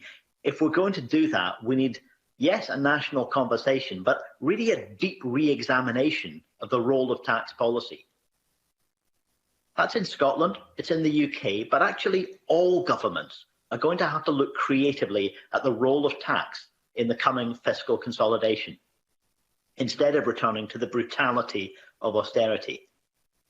That must mean dropping this silly, shallow rhetoric that we keep on hearing, claims about being the highest or the lowest taxed part of the UK. That kind of language is grounded in the idea of tax competition, the idea that each jurisdiction must compete to be the lowest taxed area. Tax competition is one of the things that has led to the growth of inequality and the hoarding of wealth by the few. The implication of this kind of language is that tax is a bad thing in principle, and we're going to have to reject that. The deep re-examination of tax policy that we need also must mean looking again at income tax for high earners, but it also has to mean finally addressing the long overdue reform of local taxation. And it should kill off also the SNP's absurd decision to back Tory free market extremism with free ports, a system that is designed to remove economic activity from the tax base. And finally, it must also mean raising revenue from the COVID profiteers and tackling the legal tax avoidance that takes place on such a huge scale by vastly profitable businesses, and bringing corporate profits back into the scope of taxation after decades of tax cuts to those who need it the least. We'll make a case for radical proposals in the next session. For the time being, we're going to abstain on the rate resolution today. Thank you very much, Mr Harvey. We now move to the open debate. There's a little time in hand for interventions. I call John Mason to be followed by Bill Bowman. Mr Mason, please. Thank you very much, Presiding Officer. And so we now move to the other side of the budget equation, namely where the money is to come from to pay for the expenditure that we need and we want. And I have to say I agree with quite a lot of what Patrick Harvey has just said. I do think that we as a country, we need to become more comfortable talking about tax, and not just in the sense that it's a bad thing and that we all want taxes to be as low as possible. I think we all regularly receive campaign emails from various sources, and these have recently included Unite the Union, campaigning about caring for carers, and Unison calling for an NHS pay rise. Now, both were seeking better pay and conditions for low-paid workers, and I have a lot of sympathy for these two campaigns. But neither suggested raising tax to pay for such increased expenditure, as if the money could somehow appear without impacting anywhere else. And no, not from Mr Finlay after his insults to the Cabinet Secretary. I think the section on tax policy in the Finance Committee report, which has been referred to, is well worth reading, paragraphs 167 to 178. That is calling for an inquiry and debate on a Scottish approach to taxation. Now, I accept that today we are specifically looking at income tax rates, but this does seem like a good time to start thinking of the way ahead. The recovery from the pandemic and how tax fits in as part of that. I do think there is an appetite amongst the public to support the NHS, to pay more for care workers and care homes, and perhaps to pay more tax in order to fund these things. And even the Chambers of Commerce agreed that they would support a debate on tax reform. After all, many businesses who have traditionally argued for lower taxes across the board have been very keen to receive funding from the public purse, which of course is funded in turn by all of our taxes.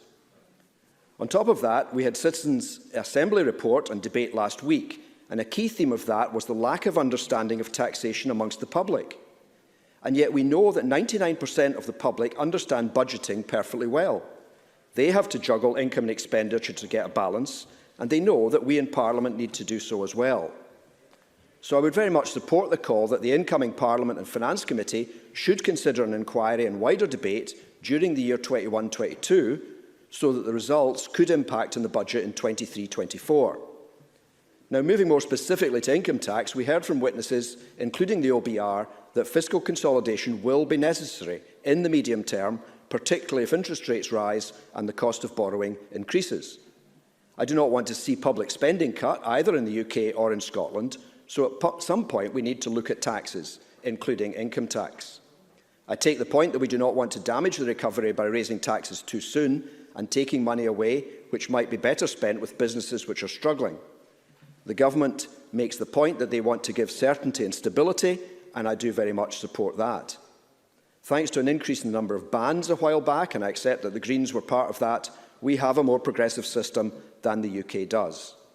Some people are clearly struggling financially with the hospitality sector and much of retail still closed, workers' hours being reduced, and especially it is clear that women and low-paid workers have been suffering the most. But at the same time, some people are better off because of COVID, probably including most of us here. People on fixed salaries have saved on commuting, meals, nights out, childcare, and a range of other expenditure. So some people could afford to pay a bit more tax.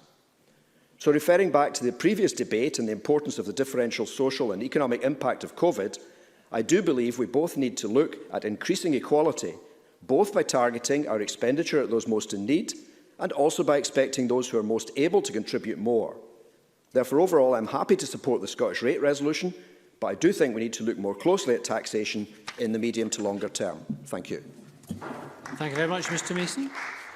Can I call Bill Bowman to be followed by Stuart McMillan? Thank you, Presiding Officer. Today, the SNP seek this Chamber's agreement to the proposed rates and bans for Scottish income tax. The Scottish Conservatives believe it is unfair to burden hard-working Scots with more taxes or to widen the tax gap between Scotland and the rest of Britain, as the SNP have done in previous years. Willie Rennie mentioned trust, so I will repeat what Murdo Fraser said. The 2016 SNP manifesto said we will freeze the basic rate of income tax throughout the next Parliament to protect those on low and middle incomes. The SNP government broke a manifesto promised and raised taxes for over 1 million Scots. The transition point at which Scots begin to pay more tax than if they lived in the rest of the UK is £27,393, which would have come under the UK government's basic rate. Nicola Sturgeon herself said in this Parliament in 2016, I have been very clear that this government will not increase income taxes. This is a government elected on a manifesto not to increase income tax rates, and yet it broke that promise. In 2016, almost two-thirds of Scots, 64.6%, voted for parties that promised not to raise taxes in that Scottish Parliament election. The Deputy First Minister declared, I want to say to teachers and public service workers the length and breadth of the country that the last thing I'm going to do is to put up their taxes. The former Cabinet Secretary, remember him, said, a government's first point of reference is surely the manifesto on which it was elected. Our first position is to look at the manifesto. Which point? Does Mr Bowman wish to give way to Mr Arthur? Okay. Tom Arthur. A very good report, Mr Bowman. No, I wish to ask the member if he can confirm that it is still Conservative Party policy that there should be parity between income tax rates in Scotland and the rest of the UK, and whether or not he intends to run in that manifesto in the coming election. Bill Bowman. Well, I won't, because I'm not running in the election, so thank you.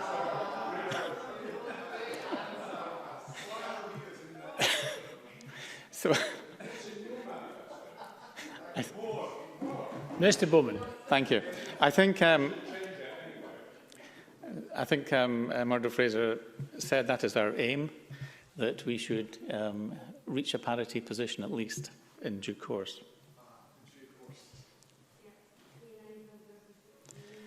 So, can I continue? Mr Bowman, through me, please. Thank you. Sorry, thank you, Presiding Officer.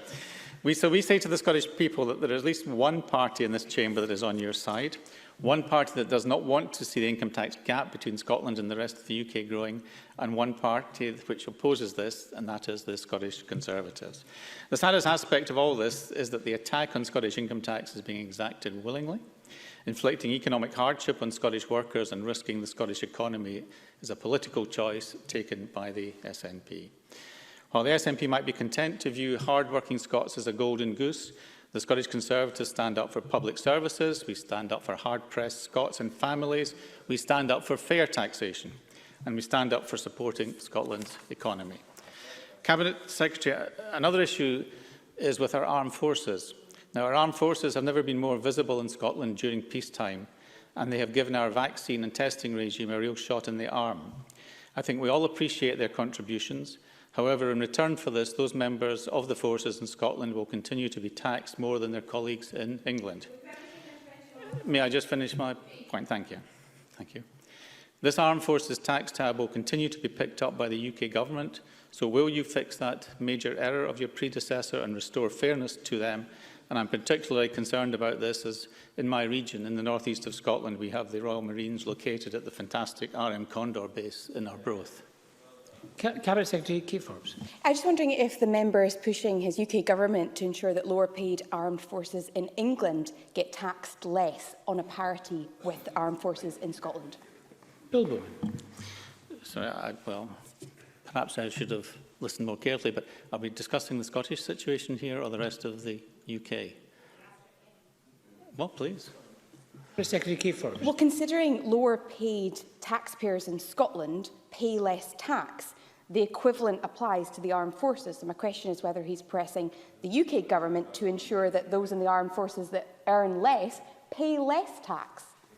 So I think this is apples and pears, and you're also trying to get away from the issue that basically you don't recognise an unfairness unless it's pointed out to you here, and I'm pointing out an unfairness to you in Scotland. So while we welcome the SNP's decision to listen to the Scottish Conservatives and freeze income tax this year, it doesn't change the fact that within their budget, the SNP choose to prioritise another independence referendum. The Scottish Conservatives managed to stop the SNP hiking taxes this year, but the Cabinet Secretary referred to being a minority government. So if they have a majority, there will be nothing to stop taxes skyrocketing to pay for the SNP's political priorities. So to conclude, the SNP have promised and failed to deliver on local tax reform for more than a decade. We may have a different Finance Secretary now, but the same problems still exist. It's time the SNP were held to account, and they will be. The only way to stop the SNP and get the Scottish Parliament 100% focused on rebuilding Scotland from this crisis is to vote for the Scottish Conservatives today and in May. Thank you.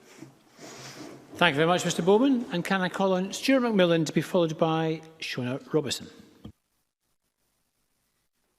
Thank you very much, Presiding Officer. Presiding Officer, I do welcome this debate and also the proposals by the Scottish Government for the next financial year regarding the Great Resolution. Most people understand the challenges that we have and also are going to continue to go through. And a certainty and a stability approach to reopening the economy and also society is absolutely vital, bearing in mind the instability that we're going to face over the coming 12 months. Furthermore, at the COVID-19 committee this morning, there were some questions actually raised centred around dealing with COVID for next winter, never mind the coming months. Just indicative of the challenges that we're all going to face as a country and society in the next year.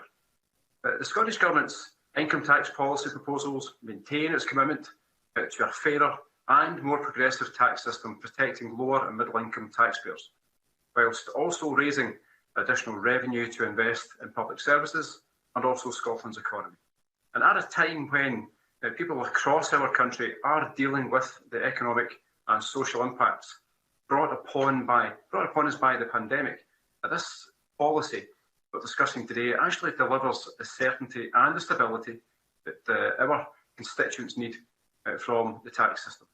And even with the challenges ahead, the income tax is still forecast to raise an additional £475 million for the 2021-2022 Scottish budget. And that's money that every single MSP in the next Parliament certainly will welcome, and those currently should welcome.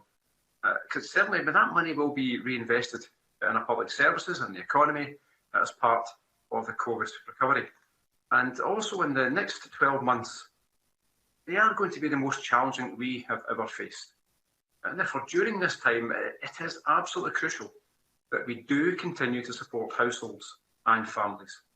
And that's also a reason why I believe that the Scottish Government ensure that no Scottish taxpayer will pay more income tax in 2021-22 than they do now in their current income. In addition, for a fourth consecutive year, more than half of Scottish income taxpayers will pay less tax than if they lived anywhere else in the UK.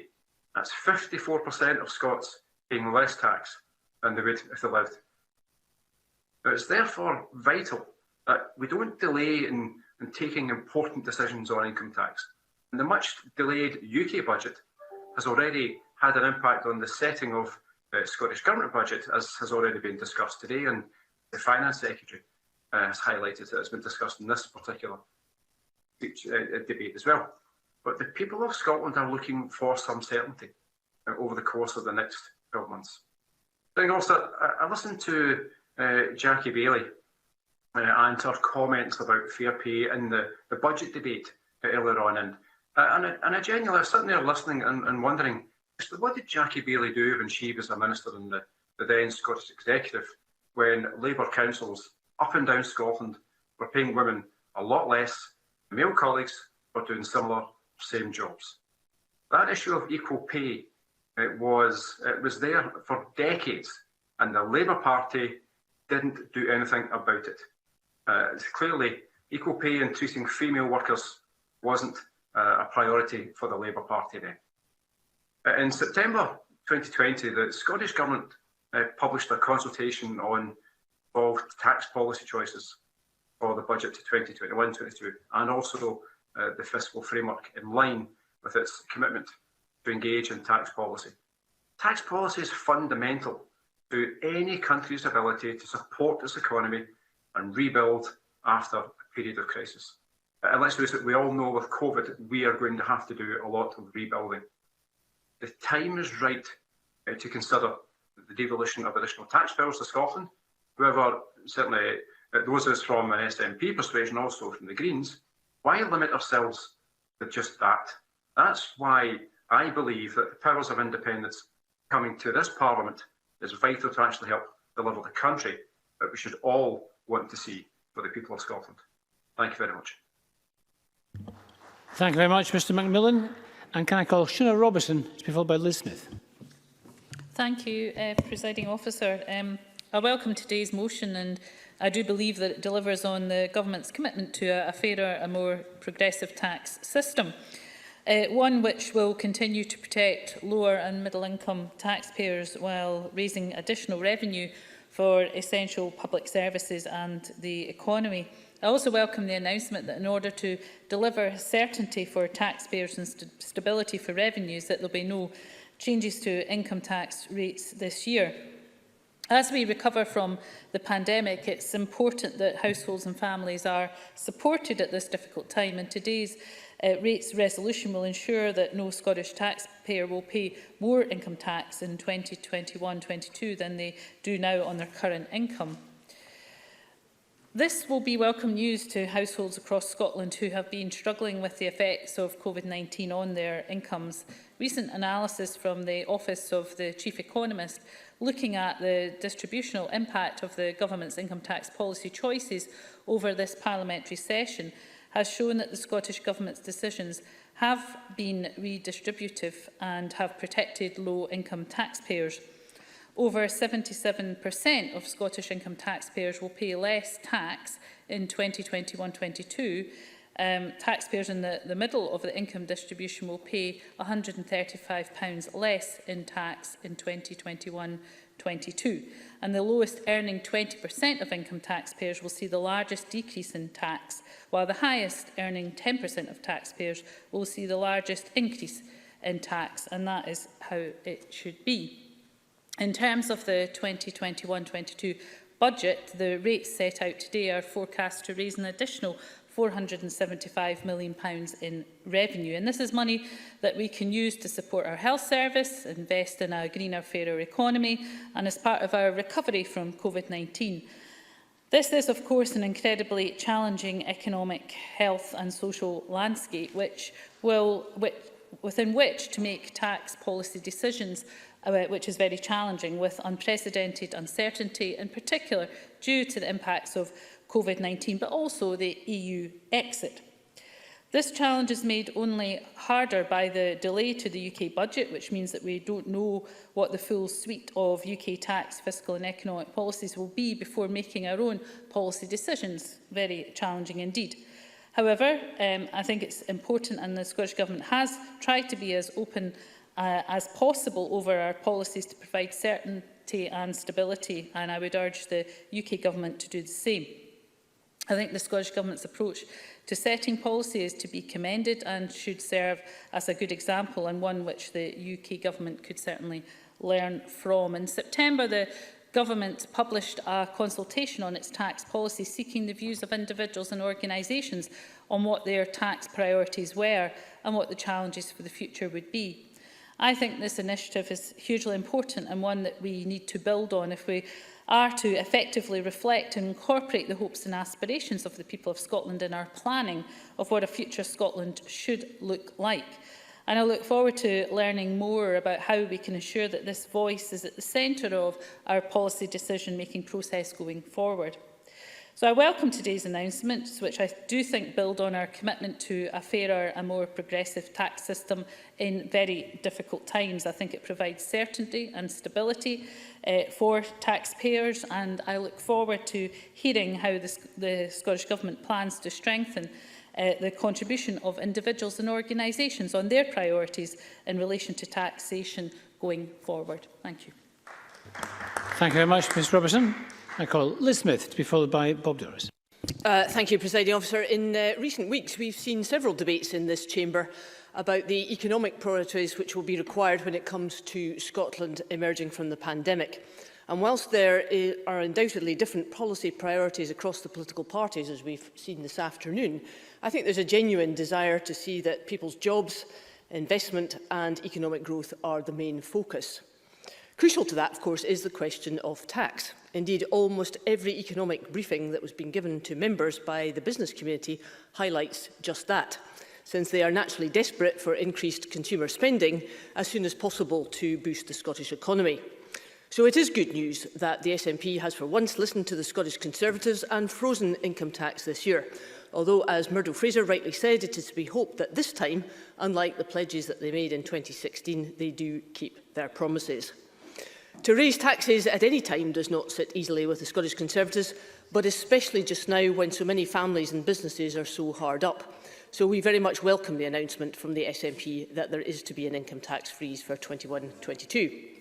Now, Mr McKee, in his speech, read out some comments from the business community, and he is quite right that in the circumstances, with jobs being lost all the time, a further move to hit take-home pay would be serious and further jeopardise economic recovery. And of course, on recent evidence, raising taxes has not worked in terms of drawing in sufficient additional revenue. And we all know what happens in circumstances when the resulting borrowing has to increase. We end up being saddled with more debt. And that, at the same time as increasing unemployment and reduced employment, clearly diminishes the tax base, and that's not a good thing. So can I turn to a few of the themes that I spoke about when this Parliament debated the Environment Committee's report on the green recovery just a few weeks ago, because that was a good debate in terms of flushing out from each party where the main economic impetus should be. And for me, there were two aspects to that. Firstly, stakeholders are asking this Parliament to undertake careful consideration of where Government, Westminster and Holyrood should invest public money to deliver best value, and what incentives would be needed to stimulate both sectors to invest in key infrastructure projects, because that investment is going to be absolutely crucial for jobs. Just about every witness that we've heard at the Elective Committee in recent months has been pushing for accelerated investment in infrastructure and for greater commitment to that in the Scottish budget. And in this respect, effective procurement is essential, and that is something which the committee's report clearly identified as critical when it comes to aligning funding with infrastructure development and capital investment. Now, the role of the new Scottish Investment Bank is very welcome, but it can only succeed if there is very willing cooperation between the private, public and indeed the third sectors, with full focus on delivering best value for money, including on a regional basis as well as a national basis. Presiding Officer, time is short in this debate, so I'll conclude my remarks on the importance of tax policy, creating the necessary incentives to ensure that there is a boost in consumer spending, an increase in optimism for the business sector, which in so many ways has been bearing the brunt of this COVID-19 pandemic, and ensuring that Scotland is an attractive place in which to invest. These are not easy times, Presiding Officer, but we have a collective responsibility to ensure that we are giving Scotland every chance to recover. Thank you very much, Ms Smith. Can I call Bob Doris to be followed by Emma Harper? Thank you very much, Presiding Officer. But a while since I've been in the Parliament in person, and I have to say, speaking to today's debate, I wasn't sure how positive or constructive it would be, but in the most part, actually, I think it has been quite positive and constructive, not just from the government benches, but I think from the Lib Dem and Green benches also, and that was good to see. I'm pleased to speak in this short debate on the Scottish rate resolution. If agreed today, these rates and bans will come into place from the 6th of April this year. I note that these rates come with a forecast to raise an additional £475 million for the 2021-22 Scottish budget, money that is clearly essential and needed. On these assumptions, the majority, 54% of Scottish taxpayers, will pay slightly less income tax in 2021-2022 and that they would if they lived elsewhere in the UK. Now, that's not a competition, but it does give a relative perspective into the priorities of income tax vis-à-vis Scotland and the rest of the UK. That 54% are the taxpayers in the lower and basic rates. The tax policy therefore seeks to protect those on lowest incomes, and I very much welcome that. Of course, the Scottish income tax bands are progressive, and therefore those in higher incomes brackets will of course pay a bit more. That is self-evident. I think it's important during the current COVID-19 pandemic to have as much certainty and stability at this time within our tax system, and the rates resolution provides this. And actually, that was agreed across all the parties, and I think that was good to see. However, there will clearly be a need to continue to engage with the wider public and stakeholders as to how our tax system can deliver the healthier, wealthier, fairer and greener Scotland we all want to see in terms of how we fund that. We will at some point have to go further than we're going this afternoon. That won't just mean a frank and open discussion as to how we might use the current income tax flexibilities that we possess differently, but also what further devolution of tax and fiscal levers might look like in this place to achieve those ambitions. It's not just about necessarily increasing taxes to fund the country we want to be, but broadening that tax base in this place also. That's very important. I very much hope we can get to a position in Scotland's Parliament where the money we raise in tax is agreed as an investment into the kind of society we wish to see, and not weaponised by political parties, by some parties more than others, but at times by all parties, as a way of scoring party political points. And I think in that respect, perhaps the Conservatives should reflect on their contributions here this afternoon. I appreciate that is particularly challenging in the run-up to an election, so it may be that we have to come together as a Parliament after May this year to make real progress on this, but I think the vast majority of this Parliament are moving in the same direction. That said, I welcome the Scottish Government's consultation and devolved taxes as a genuine attempt to promote that debate in a positive and constructive fashion. When we look at the taxes we pay as a nation, we should be looking to see not just the taxes we pay, but the assistance and services that we secure for society. That is important, as tax is directed often on individuals, but the benefit is accrued by society, and that's the social contract that I hope we all sign up to in this chamber. So, be that supporting carers with the Carers Allowance Supplement, a 19% increase in the financial support to unpaid carers, on Scotland's new game-changing Scottish Child Payment, £40 per child every 4 weeks in our lowest income households, or increasing the eligibility to free school meals and looking to move to a universal free school meals all year round for primary school children. It's the social contract. Be it the NHS that is remarkable despite the clear challenges it is under, or the investment in our schools through the Attainment Fund, £750 million in the lifetime of this Parliament, and the People Equity Fund, which will see schools in my constituency in the coming financial year get an additional £3.3 million to further boost attainment, something I greatly welcome. There may be different political choices in how we spend money raised in this place, and I get that. That's only one side of the equation, but I hope where we do get consensus this afternoon is that the tax we pay is for the benefit of all of society, and with that in mind, I will be supporting this afternoon's rates resolution. Thank you very much, Mr Doris. And can I call Emma Harper before we move to closing speeches? Emma Harper. Thank you, Presiding Officer. I welcome the opportunity to speak in this debate on Scottish Government's Rate Resolution Settlement 21-22. Last time I spoke in this debate, I was a member of the Finance and Constitution Committee, and many members this afternoon have spoke about and recognised the work of Bruce Crawford, and I want to add my name to recognise his able way as an MSP, as a convener and as a parliamentarian. I'm pleased to speak about how the rate resolution proposals will directly benefit people across Dumfries and Galloway and indeed the rest of Scotland. The Scottish Government's income tax policy proposals for this upcoming financial year maintain our commitment to a fairer and more progressive tax system, protecting lower and middle income taxpayers while raising additional revenue to invest in public services and Scotland's economy and the COVID-19 recovery. And it is worth repeating what Stuart McMillan and Bob Doris said when they said in 2021-22, the majority, 54% of Scottish taxpayers will pay less tax than they would if they lived elsewhere in the UK, which, as a result of financial hardship caused by the pandemic, is extremely welcome. To this end, and to deliver stability and certainty from the tax system for people in Scotland, there will be no non-inflation changes to the Scottish income tax rates this year. This includes increasing the starter band, basic band and higher rate of income tax by inflation only, and a freeze of top rate threshold and income tax in cash terms at £150,000.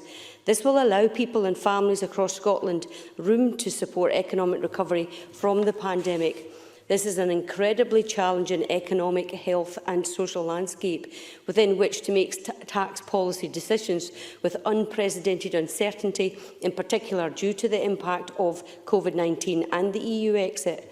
The current landscape is exacerbated by the delay to the UK budget, which means that we do not know what the full suite of UK tax, fiscal and economic policies will be before making our own Scottish policy decisions. The Scottish Government's focus is now on delivering tax policies that will help and support Scotland's economy to recover in 2021 and 22 and beyond, recognising the role tax can play in supporting the individuals and businesses most affected. In response to these challenges, the tax package set out by the Scottish Government supports the economy and underlines its recognition of the commitment to tackling the inequalities further exposed by COVID-19. Presiding Officer, I welcome the Government's announcement that the revenues raised from taxation will support the most comprehensive range of free-to-access public services in the UK, as well as the ongoing COVID-19 support.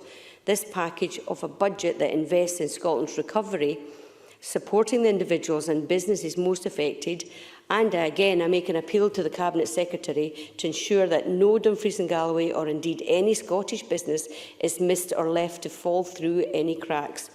Presiding Officer, the Scottish Government has been clear that this is not the time for sweeping reforms of the tax system for fiscal consolidation. Indeed, leading fiscal commentators, including the OECD, agree that now is not the time to balance the books and that the time for any tax rises is when the recovery is firmly underway. The IFS has said that tax rises should not be implemented anytime soon and that substantial tax rises should not be part of the coming UK budget. I agree that it is time for stability and certainty, with targeted support for individuals and businesses who have been most impacted by COVID-19. Presiding Officer, in conclusion, the Scottish Government's focus is rightly on delivering tax policies that will support Scotland's people and the economic recovery this year and beyond, which I welcome. The rate resolution settlement combined with the budget will support the response to COVID-19 and will support people and families across Scotland, and I call on the UK Government to act similarly. Thank you. Thank you very much, Ms Harper. And we move to closing speeches. Can I call on James Kelly to be followed by Maurice Golden? James Kelly. Thank you very much, Presiding Officer. I'm pleased to close this important debate on the rate resolution. As Murdo Fraser says, the debate this year comes at an unusual time in proceedings, before stage 2 and also before we got the publication of the UK budget. Scottish Labour understands there needs to be certainty around tax rates and won't oppose the rate resolution tonight. However, the way taxes are set has a direct link to the budget, and there are some important issues that need to be flushed out here and debated, not only this afternoon, but for the future, as we look to how we recover from the pandemic. I think the tax rates that the SNP have set out don't match up to their rhetoric since they've been granted the tax raising powers. We've heard much this afternoon from SNP members, including Ivan McKee, about how progressive the system is, but the reality is the bands are far too wide. If you take the difference between the higher rate and the top rate threshold, that runs from 43,662 to 150,000. That means that a senior nurse would be paying the same rate of tax as a CEO in a top company. That can't be fair. Also, in terms of how the top rate threshold has been frozen, therefore effectively given an inflationary tax cut to 18,000 taxpayers in that band.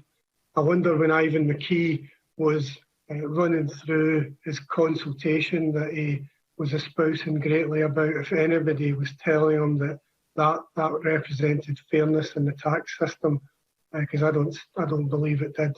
And as Jackie Bailey pointed out, sadly the effects of the pandemic mean that those on the lower rates will suffer more disruption to their lives, potentially lose jobs, work in less hours, and therefore, are in more difficult circumstances than those in those on the top rates, who in many cases have been protected. I think that all this matters because how much you raise in tax directly affects what you can do in the budget. And I think because of the government's lacklustre ambition in relation to tax, we see the impact in the actual budget itself. I mean, it can be right, as was reflected in the previous debate, when sadly we see the number of homeless people dying on the increase again, that there are cuts in the homeless budget. I know more money has been introduced, but there's still less money available for housing in the budget, and that is unacceptable. In addition to that, if we want to achieve the ambition of rewarding care workers fairly and paying them £15 an hour, we need a tax system that matches up the revenue raised in order to deliver that. I think the other thing to reflect on going forward is that in terms of the forecast, obviously, as the SFC have noted, clearly the pandemic is going to have a major impact going forward. Could well be that employment levels will be affected in the rest of this year, particularly when the furlough scheme comes to an end, and that could significantly reduce tax revenues. One of the forecasts indicates it could be £500 million less going forward, and that will have an impact on future Scottish budgets. Therefore, I think what we need going forward is we need an understanding of the issues that we face coming out of the pandemic, the reality that people's not only lives but jobs and incomes are going to be disrupted, and therefore we need to look at a fair tax system going forward in order that it is able to fund the budget properly, in order to make demands so that we can set a budget that recovers from the pandemic, properly supports the NHS to deal with the backlog that's going to exist, and supports our pupils and students in the school system, many of whom have been disenfranchised throughout this school year. Thank you, Presiding Officer. Thank you very much, Mr Kelly. And can I call on Maurice Golden to close for the Scottish Conservatives? Thank you, Presiding Officer. There are usually two certainties with the Scottish budget: taxes going up and a pantomime from the Greens pretending they might not support it. I'm pleased to say at least one of those traditions has been broken this year, with the income tax rates frozen at long last. I very much welcome that, and that ministers have listened to the Scottish Conservatives on this, as Bill Bowman highlighted that it is unfair to burden hard-working Scots with more taxes. Presiding Officer, for the Government to make more of people's hard-earned wage packets right now would only pile more pressure on already struggling families. With businesses on their knees, jobs being lost and families facing tough times, every penny they can keep in their pocket makes things that little bit easier. And we know the public does not want to see tax hikes. At the last Scottish parliamentary election in 2016, almost two-thirds of voters backed parties promising no tax rises. As Liz Smith highlighted, the Scottish Conservatives keep their promises. Ivan McKee said he wants taxes which deliver for Scotland. I agree with that, and in fact, I agreed with him and the SNP in 2016. Sadly, the SNP went back to break their manifesto promise not to raise taxes, raising taxes for over 1 million Scots, in turn making Scotland the highest tax part of the UK, and even those on moderate salaries of just over £27,000 paying more than they would elsewhere in the UK.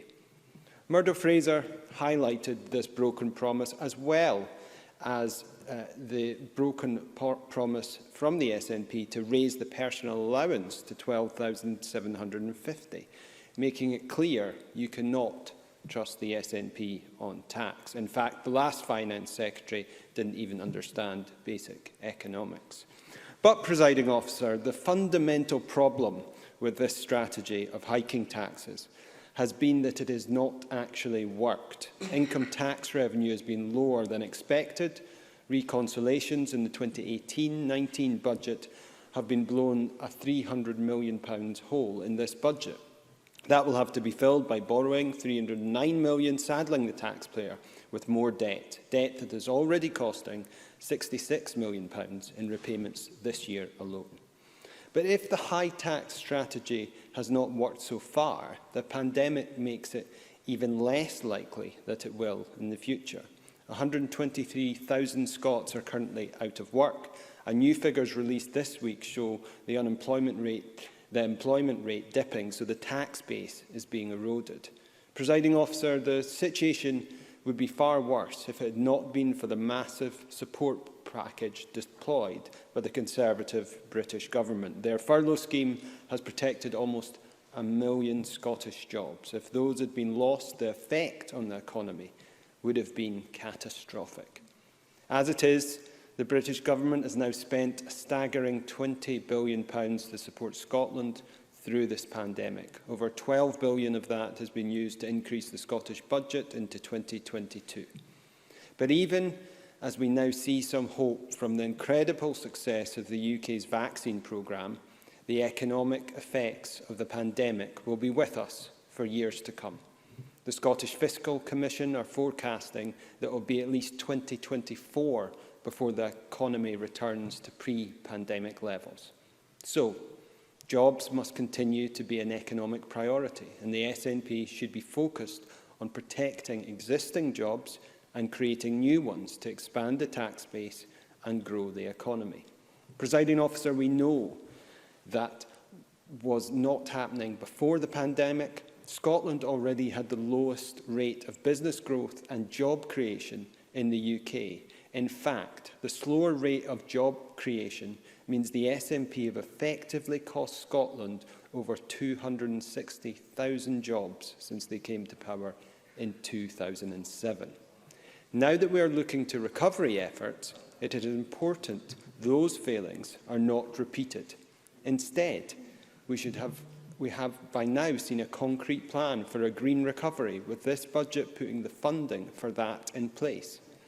Instead, we see the SNP cutting funding for the very things that would help create new, well-paid jobs and expand the economy in a more sustainable manner.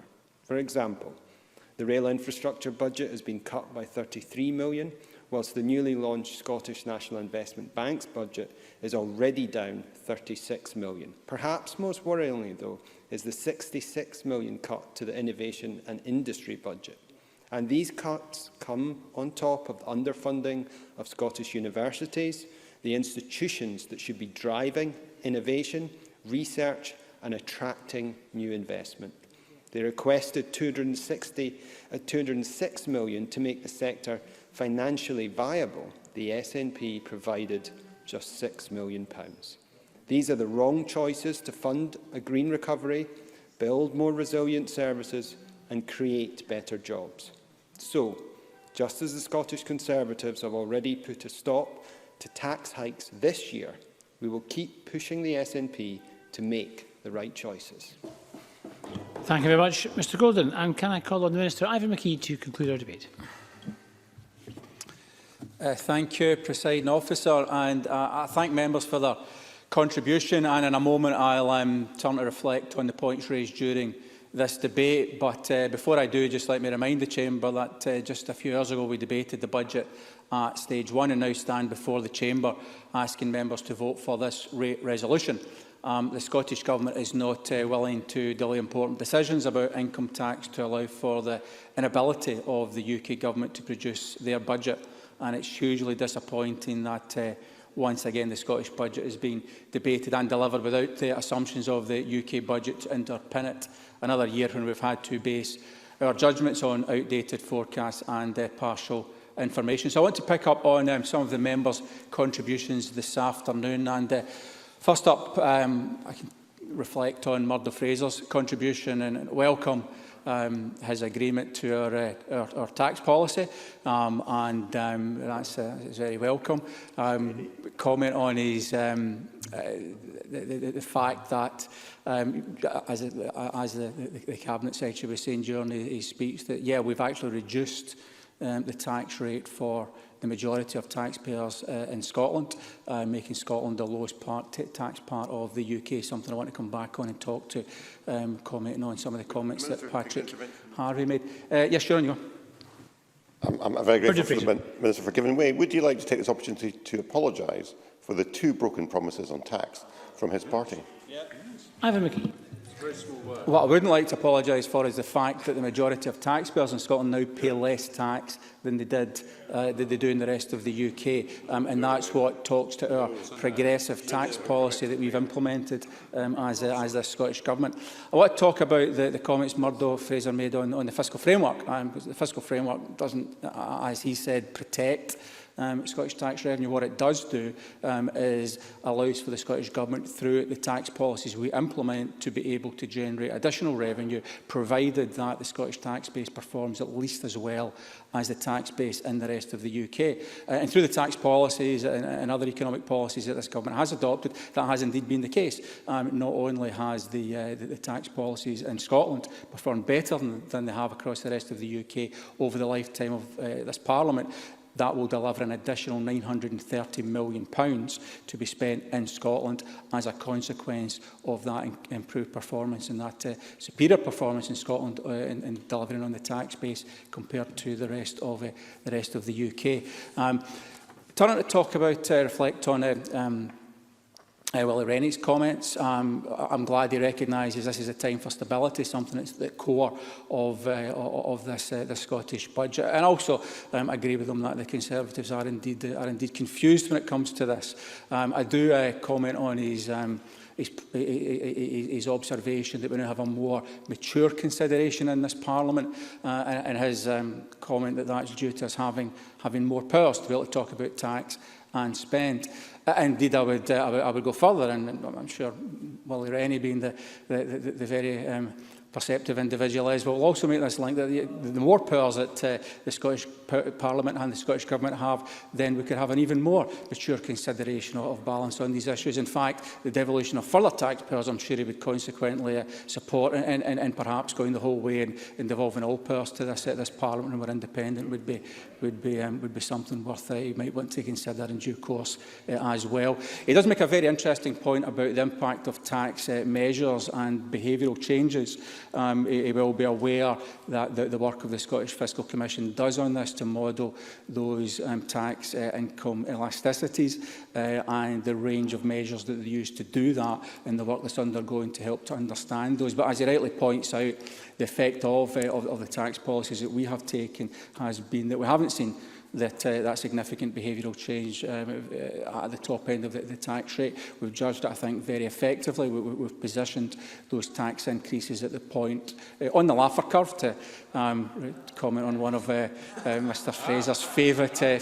We've positioned it at the point where we have been able to leverage additional. How's it coming on? Order, please. I shall. Leverage additional, if you be quiet and let me continue, leverage additional revenue from those tax increases without reaching the point at which it becomes counterproductive. And indeed, HMRC's modelling on the tax income elasticities comes in at 0.48, and the SFC's got a range from 0.1 up to about 0.7 at the top end. So yeah, I mean, just comment on the Laffer curve, because I think this is where, and it's a shame we didn't have the opportunity to listen this year to Murdo Fraser pretending he did understand the Laffer curve, because while the Laffer curve does say that not, listen, you might learn something, but the Laffer curve indeed does say that not all increases in tax rates result in an increase in tax revenue. What it does absolutely not say, is that all increases in tax rates result in a reduction in tax revenues, nor does it argue that all decreases in tax rates result in an increase in tax revenue. I'm sure I think you did if you go back and listen to what you've actually said. That's why, Mr Fraser, it's a curve and not a straight line. What's important to understand is where the point of inflection is, and you do that by looking at the tax income elasticities. And if you've been listening to what I said, you might have learned something. So, moving on to talk about the comment of Patrick Harvey. I agree with him, the role of tax needs to be looked at, but I think then he also got a bit confused about where he was going with this, because I'm not quite sure exactly what his message is here, because he's saying that the fact that the Scottish tax system delivers for the majority of taxpayers a lower tax payment than they would make in the rest of the UK. Is he saying that is not a good thing? Is he saying that, and this is something the Green Manifesto is going to have, that they're going to argue for increases on taxes on the lower paid members of our communities? I'm sure that's what he not means, but as I say, what he came across was quite confused.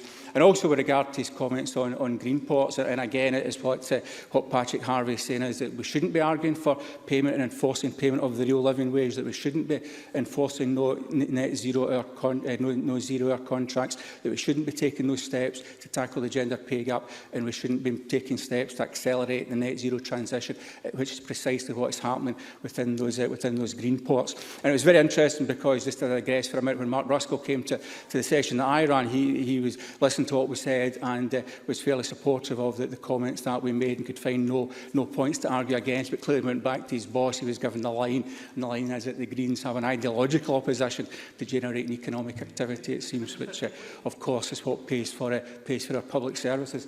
Indeed, I shall. I don't know if you can enlighten the Chamber. Is this the end of the love-in between the Greens and the SNP? Minister Ivan McKee. You and the SNP. You're the new Patrick. I couldn't possibly comment. Now, in terms of that's above my pay grade. So, in terms of other contributions in the last couple of minutes I've got left. Bill Bowman talked about various gaps, and at one point it was quite a large gap in his narrative as he wandered through. But to pick up on the specific point that he made on armed forces and the intervention from the Cabinet Secretary, it's important to recognise that while the Conservatives talk about higher paid members of the armed forces and the differential in tax, that for the lower paid ranks in the services, of course, they benefit from a lower rate of tax in Scotland than they would across the UK, the rest of the UK. And the point the Cabinet Secretary was making was that perhaps the Conservatives should go and argue for that benefit for privates and others across the armed forces that are working in England to benefit also through a UK government intervening to give them a lower tax rate that they would have enjoyed had they been stationed in Scotland. Several members reflected on the importance of stability and certainty, absolutely at the core of what we're offering as part of this budget. And I can mention Shona, Robison and Bob Doris and others in that regard. James Kelly's intervention, again, he really should reflect on the fact that the progressive nature of the budget that the Scottish Government has delivered and continues to deliver means that the majority of taxpayers in Scotland pay less tax than they would across the rest of the UK, and through the measures we've taken, as I said already, the additional revenues that's been generated at £930 million, that above the block grant adjustment that's available in Scotland to be spent on public services beyond what would otherwise have been the case.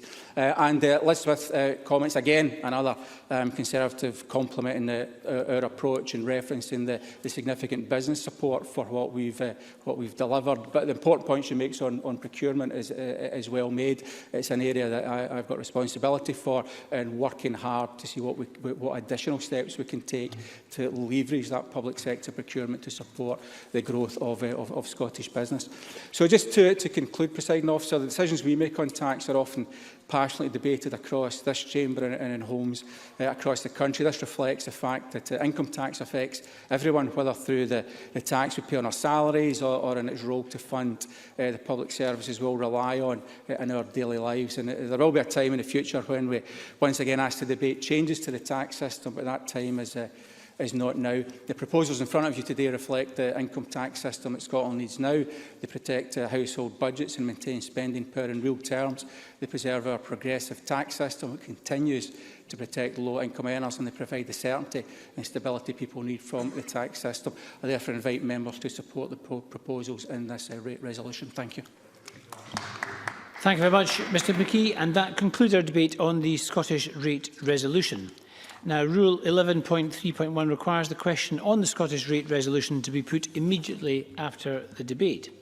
So the question, therefore, is that motion 24225 in the name of Kate Forbes on the Scottish rate resolution be agreed? Are we all agreed? We're not agreed. So we're going to move to a division. I'm going to suspend Parliament for a few moments to allow members to access the voting app. Parliament is suspended.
Thank you, colleagues. We are now back in session and we're going to move straight to the vote. The question is that motion 24225 on the Scottish rate resolution in the name of Kate Forbes be agreed. Members should cast their votes now.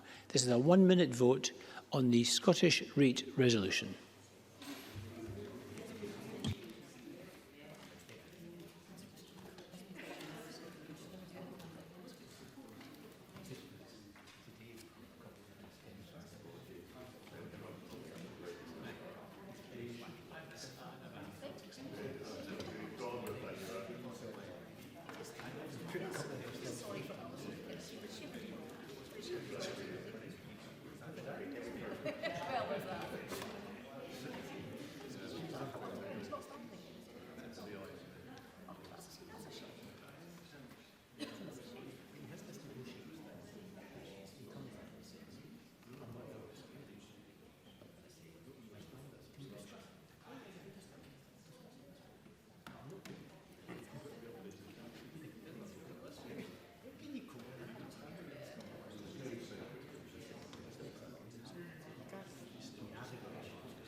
Thank you. That vote is now closed.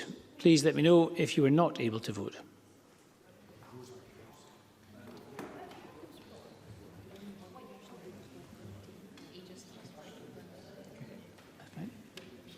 I guess just give the result.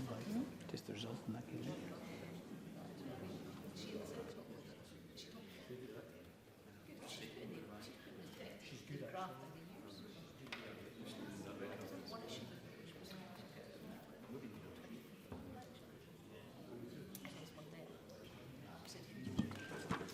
Thank you. The result of the vote on motion 24225 in the name of Kate Forbes is yes 88. There was 1 vote against, 35 abstentions. The motion is therefore agreed. We're going to move on to the next item of business, which is consideration of motion 24223 in the name of Kate Forbes on appointments to the Scottish Fiscal Commission. Could I call on Kate Forbes to move this motion? Moved. Thank you very much. The question on this will be put at decision time. The next item is consideration of Parliamentary Bureau Motion 24236 on a Stage 2 extension and suspension of standing orders. Could I call on Graham Day on behalf of the Bureau to move this motion? Moved, Presiding Officer. Thank you very much. And again, this will be put at decision time, to which we now come. So the first question is that Amendment 24224.1 in the name of Murdo Fraser, which seeks to amend Motion 24224 in the name of Kate Forbes on the Budget Bill, be agreed. Are we agreed? We're not agreed. We'll move to a division. Members may cast their votes now. This is a 1-minute division on Murdo Fraser's amendment to the Budget Bill.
That vote is now closed. Please let me know if you were not able to vote.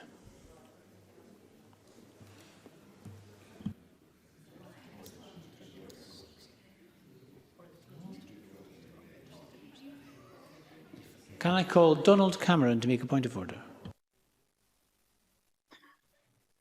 Thank you, Presiding Officer. I was unable to vote. I would have voted yes. Thank you, Mr. Cameron. You would have voted yes. I'll make sure that's added to our voting total. Thank you.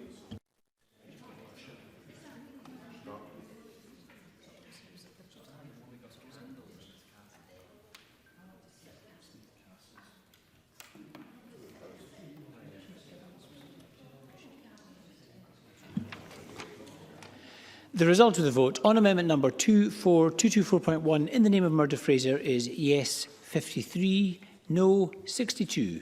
There were 10 abstentions. The amendment is therefore not agreed. The next question is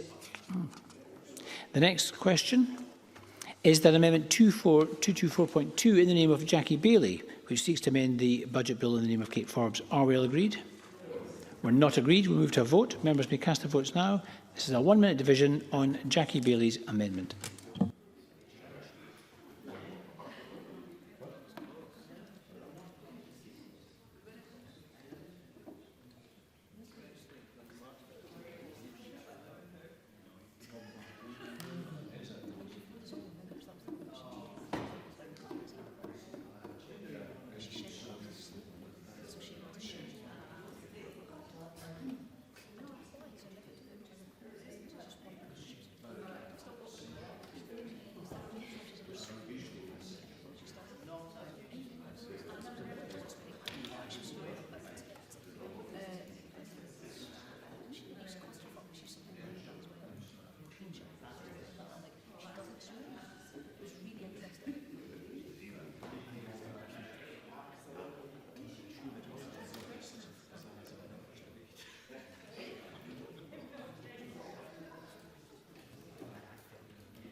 That vote is now closed. Please let me know if you are not able to vote.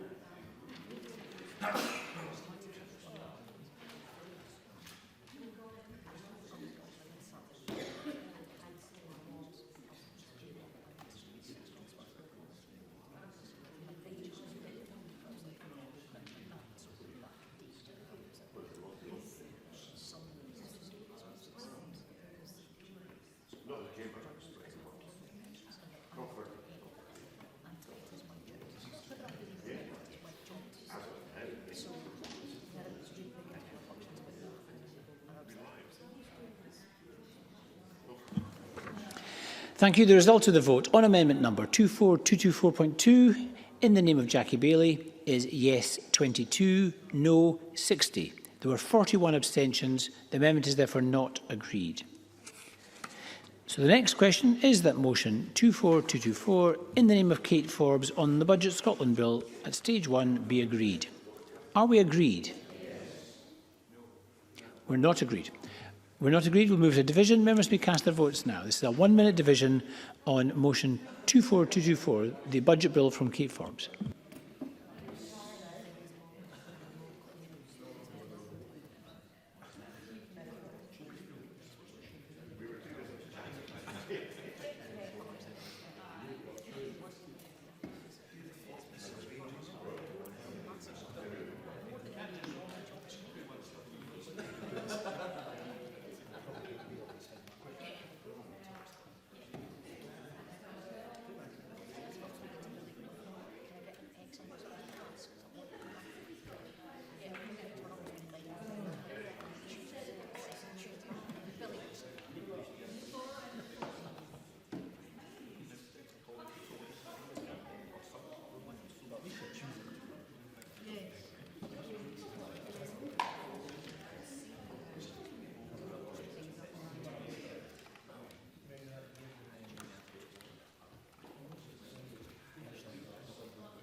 That vote is now closed. Please let me know if you are not able to vote.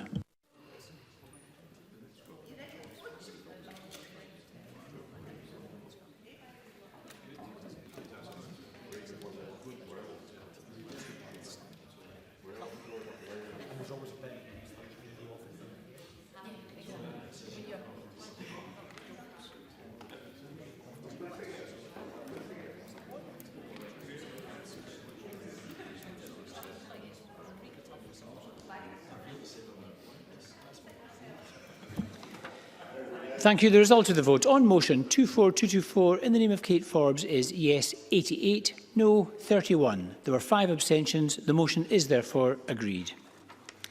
And the next question is that motion 24223 in the name of Kate Forbes on appointments to the Scottish Fiscal Commission be agreed. Are we all agreed?